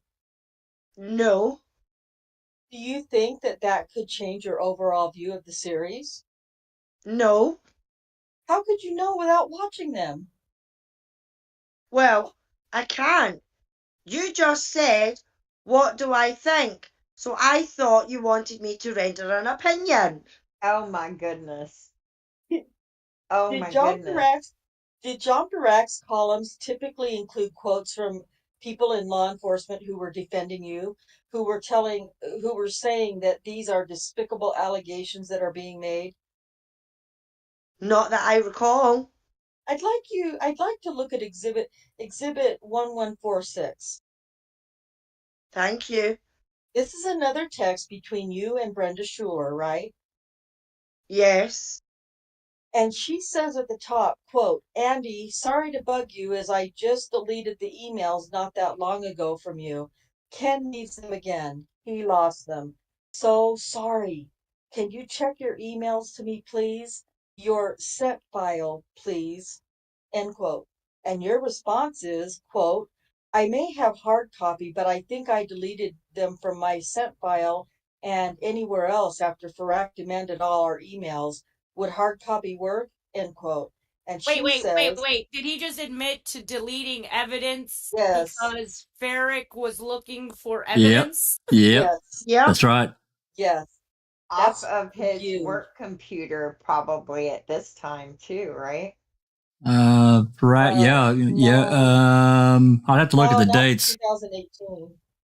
That's when he That's retired. He interesting. retired in 2018 Yeah. I wonder when this was. Yeah. I don't know. Maybe. I don't When did know. Farak write his book?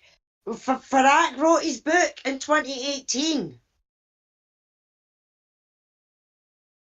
Yeah. That's interesting. Good catch, Jinx. But So if that was 2017,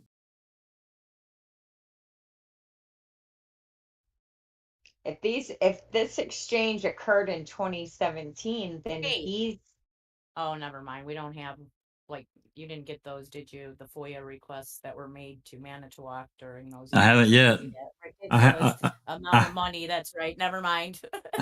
What about, can we maybe see when, did Farrick ask Calumet County for any of that stuff in FOIAs and the ones that you have? And if so, when? Because then maybe we can date when it would only be in all of these emails that they don't want Farrick to have. It would only be in emails, and I can take a look at what I've got. I don't remember anything, but I can look. well, and we aren't going to find out anything else because it's going to skip right here. Yeah. Yeah. what about attachments? Are these attached anywhere? Is this exchange do we have that exhibit? I don't. Not that. I don't know. Well, I just yeah. looked at all of Well, Yeah, yeah. We have. Yeah, we have an email. There are emails in these attachments, and one of them is certainly between Brenda and Colborn. I don't remember all of them though, but we'll get to I it. don't remember either. We'll have to keep an eye out for that one. Yeah. Oh, I'm sure it'll pop out. Yeah. All right, Alice, line one. Yeah. Is that the amended complaint? It is, yeah. Okay. Mr. Burnett, are we in a position to wrap this up? Mr. Vick. We are. We are. Oh, sorry. Mr. Burnett, great. I'd like you to look at paragraph 37 specifically. Okay. Okay. So here you say, quote, defendants Riccardi and Demos strategically spiced reaction shots of plaintiff appearing nervous and apprehensive at trial into other portions of his testimony where he did not appear nervous or apprehensive in fact, end quote. Do you see that? Yes. Do you recall what it was about your demeanor in any of the shots that made you look nervous and apprehensive? Was there anything that you can recall right now that made you feel that way? That's what I want to know. Specifically, the clip that you showed me that I commented on earlier, where it appears that Dean Strang is giving me some sort of stare down, and it pans to the shot of me leaning back and cracking my knuckles. I did that during a recess out of the view of the jury. I certainly didn't do it in front of Attorney Strang, but it certainly does make me look nervous and apprehensive in that I've been caught in some sort of lie. Oh, Mr. Colborn, I'm not sure if you're aware, but during this deposition the last couple of days, you've kept your head down a decent amount. Does that sound right? I'm frequently reading, but yes. And you've sometimes had your head in your hands or cracked your knuckles in the course of this deposition. Does that sound right? Okay, I don't recall that, but I don't know what you want me to, what you're trying to, can you clarify a little bit for me? Well, is it possible that maybe things like cracking your knuckles or looking down, that's just a natural mannerism of yours? The footage that I've watched of my trial testimony, I frequently make contact with whoever's questioning me. Now, I was not in trial giving a stack of documents like this and told frequently to go to this page, go to that page, look at this, look at. Woo, And woof. that's it. So he was taking a hissy fit. And that's the end of the excerpts that we have of his clearly 2-day deposition. 500. Jeez. I really wish we had video of both days. Oh my God, I'd love to see that. Maybe I'd love to someday. see how many times he cracked his knuckles. Yeah. Yeah. Or put his head in his hands. That's I like that one. Well, if it's his natural mannerism, he's probably not even consciously aware of it most of the time. It's just something he does, And but the thing is, he described it as being nervous and apprehensive. He did. So he himself is describing his own behavior. That's right. And he says he looks nervous and apprehensive. And also, I find it interesting that he doesn't even recognize he's doing those things, because if you're so out of sorts and flustered, you don't recognize your physical mannerisms. That normally says that you're too busy. Like, what's those shows? Is Darkside still on here? Darkside is always sharing the behavior analyst videos with us. Yeah, she probably is.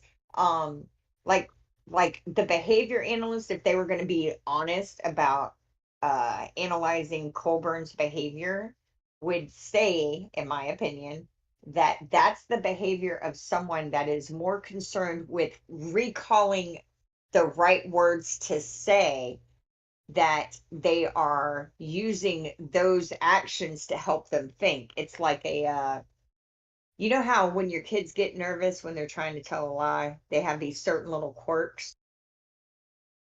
That's Yeah, That's right. that tells. yeah, Yeah. yeah, that it's like tells exactly. That's what those are. Just Yeah, just like the old saying goes that it takes more muscles to frown than to smile.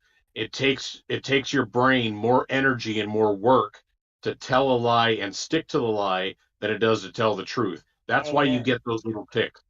That's They right. always all these a lot of people say that, these people that can analyze body language and behaviors, they call it junk science. It's not junk science. You can tell a lot about someone or what someone's thinking or feeling as you're asking them stuff by their body language. So it's not junk science. No, I think the I think science it's I think itself, it's I think it's individualized. I think some people it's really really easy to tell when they're lying. I think other people Yeah. it's Colborn is, extremely difficult. Dennis Yeah. Jacobs' brother is doing that kind of analyst now for like doing he goes off and does like conferences and stuff to teach people how to tell by their language cues and their body cues if they're telling the truth. Isn't that I funny? yeah, I think the science itself is not junk. I think the issue is the person interpreting it and the fact that they can be swayed to see something because I don't like think for it's an Brendan, exact. It's like a right, lie detector to test in my opinion. It shouldn't be able to use that cord, but it should be able to maybe give you a lead on somebody if they're lying or not, so that you can right. further your But Well, investigation from like there. That's anything my else, opinion. in the hands no, of an unethical person, it can be used to promote a false narrative. Because look at how they used Brendan's body language to try and yeah, say that it made him look guilty. But we know, and anyone honest can tell, that he's just a socially awkward kid. Yeah. yeah, but not only that though. I mean the so-called behavioural analysis people done the exact same thing with Daniel Holtzclaw, and they said because of the way he was sitting in his seat and the way his feet were pointed, and the position in the arm, then he's guilty, which was a Yeah, load of shite. He was a they're 6 foot. He's a 6'3" guy who's built like a brick shithouse. Who you've put him in a corner like a fucking bad schoolboy, and he's squished in this corner with no fucking room to move. But yet they're trying to say he's guilty. So, in my opinion, when it comes to the body language experts and everything like that, it's all a lot of shite. Because every time I've seen them do something, they've got it fucking wrong. And they get it wrong far too many times than they get it right, in my opinion. because they're pro the narrative, whatever the popular opinion is. That's how their analysis is going to lead, right? If it's if they were going to be honest, they would analyze Ken Kratz. You know what I mean? But they're not going to do that because law enforcement wants this case closed because it opens up a can of worms. The same with the Daniel Holtzclaw case. The Daniel Holtzclaw case is going to unravel a history of bad business in Oklahoma, and Rhonda can tell you that. Absolutely. Like, what is his name? I'm glad you're on here. What is that DA's name? Bob what? The Bob guy Macy. who brought Bob Macy. Like Bob Macy, I almost feel like he set the stage for all of America to have bad judicial and justice systems. Bloodthirsty Bob. realize, Bloodthirsty Bob. yeah, like he was a big reason EDPA got passed, and EDPA just gutted wrongful conviction relief. And and he is just an evil, I mean, he's dead now, but he was an evil dude. Yeah. Hey, I want to, before we move on to Exhibit 3, in which I'm not going to read all of it, I'll scan through it. But I wanted to welcome Hugh Frazier to the chat. I see he's joined us at, he said, hi, I just came in at the 3-hour, 20-minute point. This sounds very interesting and strengthens my feeling that Kratz is plugged into Colborn via Schuler. Well, I could talk more about that, but I'm not going to. I don't know that for sure. Hugh, maybe.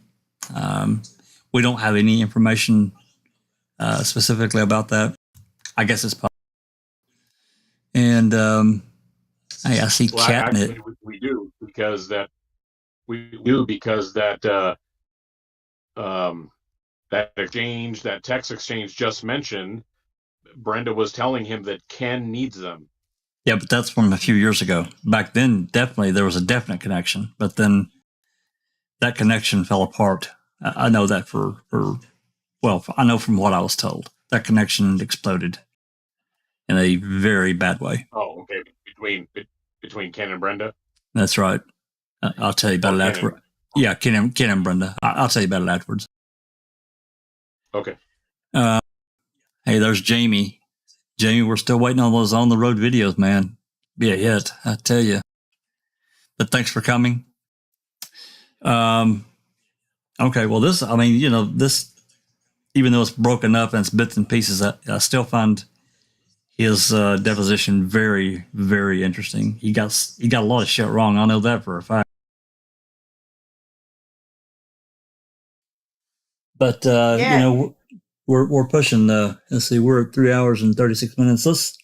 Let's do this third exhibit here, and I'm only going to read part of it. Let me get over here too. It's going to pop in there. This is a 2007 decision in the Avery case, and it says decision on wrongful conviction evidence. And again, I'm going to read part of it and probably read through. It's got some numbers down here below, and we'll read those and discuss it. And then I think we should close it out because we could be pushing the 4-hour mark. Anyway, this is from Willis. Decision and order on wrongful conviction evidence. The state filed a motion in limine dated June 9, 2006, seeking to preclude introduction of any evidence pertaining to the defendant's wrongful conviction on the charge of sexual assault and attempted homicide in case number 85 FE 118. The state argued it would be inappropriate for the jury to consider that information because it presented an improper attempt to solicit sympathy from the jury and was irrelevant to the charges that the defendant was presently facing. The defendant filed his first motion in limine on July 14, 2006, seeking to introduce evidence concerning the wrongful conviction of the defendant's 2004 federal lawsuit against Manitowoc County arising out of the wrongful conviction. Avery contends that he should be permitted to present evidence relating to these matters because it demonstrates the potential bias of some of the state's witnesses against him. The state counters by recognizing that evidence of witnesses' bias is generally admissible, but in this case, the marginal relevance of such evidence is outweighed by its prejudicial effect, and the evidence should be excluded. Give me just 1 second.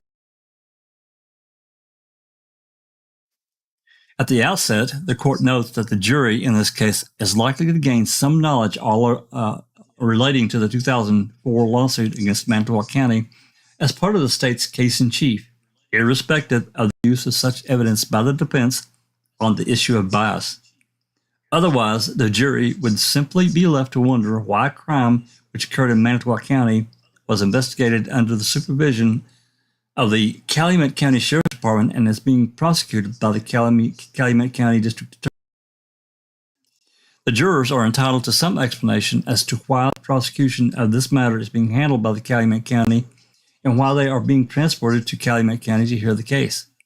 Otherwise, the jurors will be left to speculate on reasons for this prejudice, the potentially unfair prejudice of either party, rather than focus on the evidence as it relates to the merits of the case. Both parties recognize that the starting point is determining the admissibility of bias against State v. Williamson. The court recognized in Williamson that, quote, the bias on prejudice of a witness is not a collateral issue, and extrinsic evidence may be used to prove a witness has a motive to testify falsely, end quote. Trial court has discretion in determining the extent of the inquiry a defendant may make with respect to bias. The first step for a court is to apply, in exercising its discretion, is determine the relevance of bias evidence. Quote, evidence offered to prove bias must be rationally related to the witness sought to be impeached by it. In other words, using terminology of the Wisconsin Rules of Evidence, testimony offered to show bias must be relevant on that point. See section 90402. To be relevant, the evidence must have a logical or rational connection with the fact sought to be proved. If the court determines the bias evidence to be relevant, the court must then weigh its probative value against its prejudicial effect under Statute 90403. The defendant seeks to introduce evidence relating to defendant's wrongful conviction in the 1985 case where this all started, and the subsequent lawsuit against Manitowoc County, because he asserts it is relevant to show bias on the part of two members of the Manitowoc County Sheriff's Department, James Link and Andrew Colborn. The court understands the defendant's argument to be that while Link and Colborn were not members of the Manitowoc County Sheriff's Department at the time of the 85 case, they were deposed in the course of the defendant's civil suit because they are alleged to have received information in 95 or 1996 implicating Gregory Allen, the man who all parties now recognize actually committed the 1985 offense, at a time when the defendant was still incarcerated. Avery contended as part of his federal lawsuit that the inaction on part of Lincoln Colborn contributed to the prolonging of his wrongful conviction. He argues that his accusation would provide a motive on the part of Lincoln Colborn to be biased against him in their investigation of this. The court agrees that Avery's charge against Lincoln Colborn in his federal lawsuit could have provided such a motive, whether or not Lincoln Colborn were actually parties to the lawsuit. That is, the court is satisfied that some evidence relating to the wrongful conviction and the defendant's civil suit would have relevance on the issue of alleged bias on the part of Lincoln Colborn. The next question is to whether the probative value of such evidence is nevertheless substantially outweighed by the dangers of unfair prejudice, inclusion of the issues, or potential to mislead the jury, rendering it inadmissible under 90403. The court recognizes there is a significant danger of unfair prejudice to the state because of the fact the jury could be swayed by sympathy for the defendant. Specifically, it is important that the jury in this case base its decision on the evidence introduced and not on sympathy for the defendant because of the fact he was wrongfully convicted and spent a number of years in prison arising out of the 1985 charges of which he was subsequently innocent. In addition, in terms of the confusion of the issues, misleading the jury, or considerations of undue delay, it is not important to turn this trial into the relitigation of a defendant's civil rights lawsuit which has already been settled. The jury should not be given the impression that Mr. Avery should be found guilty or not guilty, in this case based on whether the jury feels he should or should not have prevailed in his wrongful conviction against Manitowoc County arising out of the 1985 case. The court is satisfied that these problems can be addressed by 1. Limiting the introduction of the evidence relating to the 1985 wrongful conviction of the 2004 civil rights lawsuit to that which directly bears on the alleged motive of Lincoln Colborn to be biased against the defendant, and 2. Providing the jurors with a cautionary instruction at the conclusion of the case concerning the reasons for which the evidence is being admitted. With these considerations in mind, the court will allow the evidence at trial. Number 1, the defendant, Stephen Avery, was convicted following a jury trial on the charges of attempted homicide and sexual assault in Manitowoc County for crimes allegedly committed in 1985. 2, the Manitowoc County Sheriff's Department was the lead investigative agency in that case. Number 3, the conviction of the 85 case was based primarily on eyewitness identification of Stephen Avery by the victim. Number 4, following his wrongful conviction in the 1985 case, the defendant served a number of years in prison. Number 5, in 2003, the defendant was released from prison after DNA evidence from the 1985 case demonstrated to the satisfaction of all parties, including the state, that Gregory Allen and now Stephen Avery was responsible for the crime.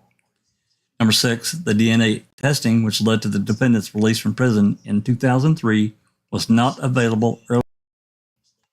Number 7, in 2004, the defendant filed a civil rights lawsuit against Manitowoc County based on alleged failure of the Manitowoc County Sheriff's Department to pursue other leads which may have led to Gregory Allen as a suspect and prevented the defendant from being wrongfully convicted. Number 8, James Link and Andrew Colborn are employees of Manitowoc County Sheriff's Department. They were not on the Sheriff's Department at the time of Stephen Avery's wrongful 1985 conviction and played no role in the investigation that led to Mr. Avery's wrongful conviction. Number 9, the fact that Link and Colborn were members of the Manitowoc County Sheriff's Department in 1995 and thereafter, along with any action or inaction they were alleged to have taken or not taken relating to the 1985 case, including any reports made or not made. Number 10, Link and Colborn were deposed as witnesses in the Stephen Avery civil lawsuit approximately 3 weeks before Teresa Halbach's disappearance. Number 11, the defendant did not make a monetary claim against either Link or Colborn in the 2004 civil rights lawsuit. Number 12, the defendant and the Manitowoc County's insurance carrier settled the defendant's 2004 lawsuit before it went to trial. All settlement proceeds were paid by the insurance carrier for Manitowoc County. 13, the DNA testing which led to the defendant's release from prison in 2003 was performed. I'm a little curious about that. Why did Manitowoc County's carrier pay for all of it when it wasn't supposed to be under their insurance? It was. There were 5 or 6 carriers that paid $50,000. Several of them paid $50,000 each or some such. I don't remember the exact numbers, but there were several carriers. Warwick and Vogel, they said they weren't supposed to be under. It wasn't falling under their insurance claim. So are they defrauding? Now, is this a defraud of insurance? I mean, now they're paying it after they said they wouldn't. That's a little strange to me, isn't it? I don't know. Maybe. Well, I mean, they reached an out of court settlement because Avery was incarcerated by that point and he needed the money. So I don't know. We're not privy to. I understand why Avery did it, and I understand. Of course, he settled because of this case. He before it went to trial. Well, because he was going to trial for murder. That's why it went and got settled before trial. But which trial are they talking about? And then they say that the insurance carrier for Manitowoc County covered it all. But from what I understand, I thought they weren't supposed to. I know Manitowoc County was on the hook for a third of it, but then there was Vogel's part and Kosorik's that was also paid by Manitowoc County all of a sudden. I think they got summary judgment.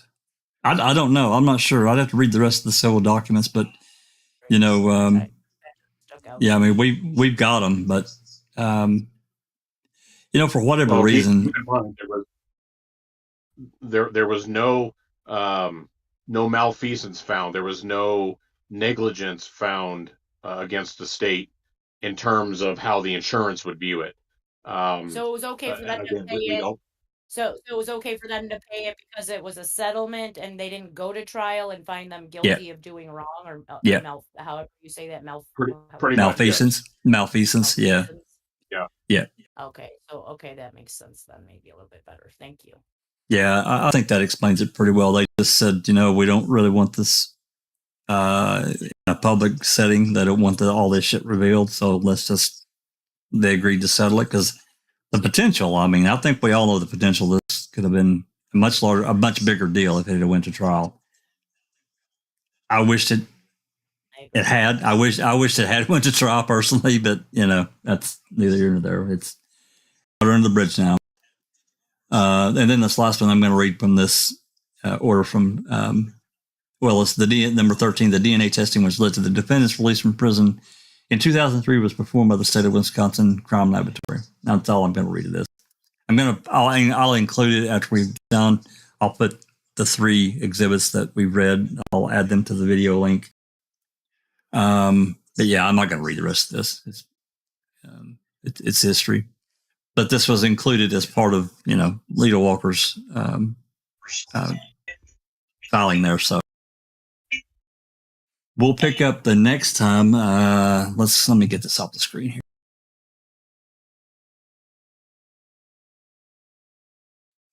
Rhonda, you're going to have a live tomorrow night. Is that correct? She's away. Oh, yeah. I think she sent me a couple of DMs off screen. She's got some news that I think that she's going to be sharing in her live tomorrow. So I'm not going to interrupt that. We can take a break for a day. I can come back on Friday. We can come back on Friday and probably Saturday and probably Sunday. It's going to take multiple of these to get through. Well, remember Brendan Talks is on a Friday, Jack. I'll try to schedule around that. It's normally half an hour before our time. I think it's 11:30 my time, so I think that'll be 4:30 or something like that your time. But Brendan Talks is on a Friday as well, so yeah, I'll check it out. Want to clash with that. I'll check it out and see when Becca's on, and we'll try to schedule around that. And then Saturday, as Doc has said, we're not going to have a reading with the crew on Saturday, so we could probably take that slot as well. So, but I want to get through these. It's just going to take time, and that's just what we got. But we're approaching 4 hours. I think we've done enough. You know, one thing I've found interesting, and I think Dr. Silkman was the one that actually mentioned it, but Gregory Allen has never been charged for the crime against Penny Bernstein. Nope. I thought they couldn't charge him at that point because it had been so long afterwards in the statute of limitations. There's no statute of limitations for attempted murder.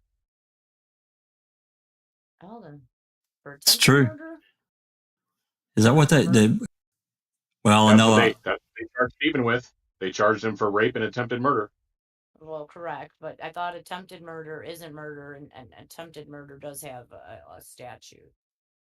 I don't think it does. Yeah, I can't remember. No, I don't think murder, whether it's attempted or actual murder, I don't think there's a statute of limitations on it. That'd be a good one to look up because I can't recall. I tend to agree with Sapper that it doesn't have a statute, but I don't know about Wisconsin. I don't know. We'd have to look that up. Well, they make up their own fucking rules, so anything's possible there. Anyway. Yeah. So you could be right, Jinx, in Wisconsin, and only in Wisconsin, there might not be a statute of limitations, you know what I mean? But everywhere else, because I'm sure even here in the UK, there isn't a statute on murder or attempted murder. Yep. Alrighty.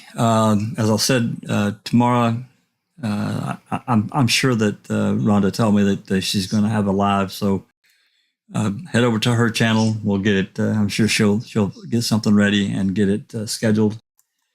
And it's normally 12 o'clock. It's normally 12 o'clock UK time for when Rhonda does her lives, which I think is 5:30, 5 p.m., 6 p.m. her time. Yeah. Yeah, I'm not sure how that might clash with her new schedule, her work schedule. So it might be a little bit later. I'm not exactly sure yet, but I'm sure she'll get it scheduled. But nonetheless, we need. Posted statute of limitation applies to attempted first-degree intentional homicide. DNA evidence linked the defendant to an attempted murder crime committed 15 years ago, but the 6-year statute of limitations prevents prosecution. So I think it depends on, was it first-degree intentional homicide that Avery was? Does it matter? I don't know what she's saying. Does that mean it's 6 years for attempted murder? I don't know. She's in the chat in the Discord. Maybe she'll answer. Oh, I hadn't looked there. Was that just his sentence, or was that? Because I think there's a statute of limitations. It has to be like a certain intentional homicide, first degree intentional homicide. Yeah, so she's saying statute of limitation applies to attempted attempted first-degree intentional homicide. DNA evidence linked the defendant to an attempted murder crime committed 15 years ago. So 6 But- years they had to arrest Alan. So 6 years, and by the time Avery was freed, it was 18 years. They had their statute. Well, it can't be 6 years. That's I believe it is. I believe I've read But the that. 6-year statute of limitations prevents prosecution. So yeah, there must be. Rape might not have a statute because of, like, if they have a DNA kit or whatever and they have an unnamed person, they can basically bring charges against that person and hold that case until that person's caught. That might not have a statute, but when did that statute come into play too? I would wonder with Wisconsin, and did it apply to Gregory Allen? Because the only thing I ever heard of that actually has like no statute of limitations is murder. First degree murder. Yeah, I know some of the statutes have changed over the years. They've altered them, but yeah, I don't know. I don't. I'm sure. Wardy does in chat says, wasn't Gregory Allen brought to the local jailhouse around Halloween 2005? Yes, he was transferred there, and we don't know why. We do have a record of that. That's correct, Wardy. We don't know why that was. If it was well, we just don't know. We can guess all day. Don't have any idea. It's an interesting point, but I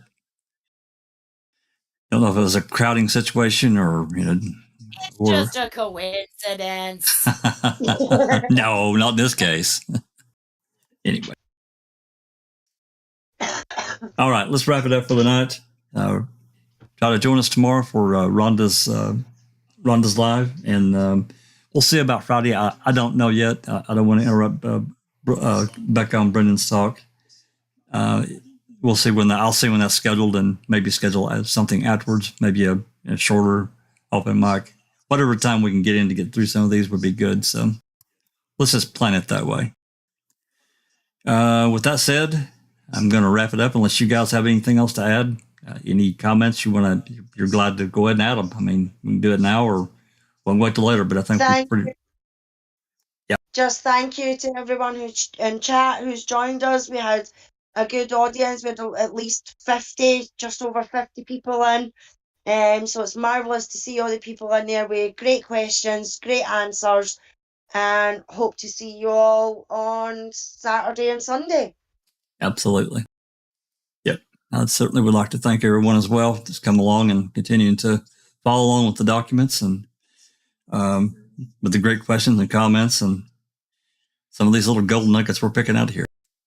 Anyway, we'll wrap up for now, and I'll say this has been a Foul Play production.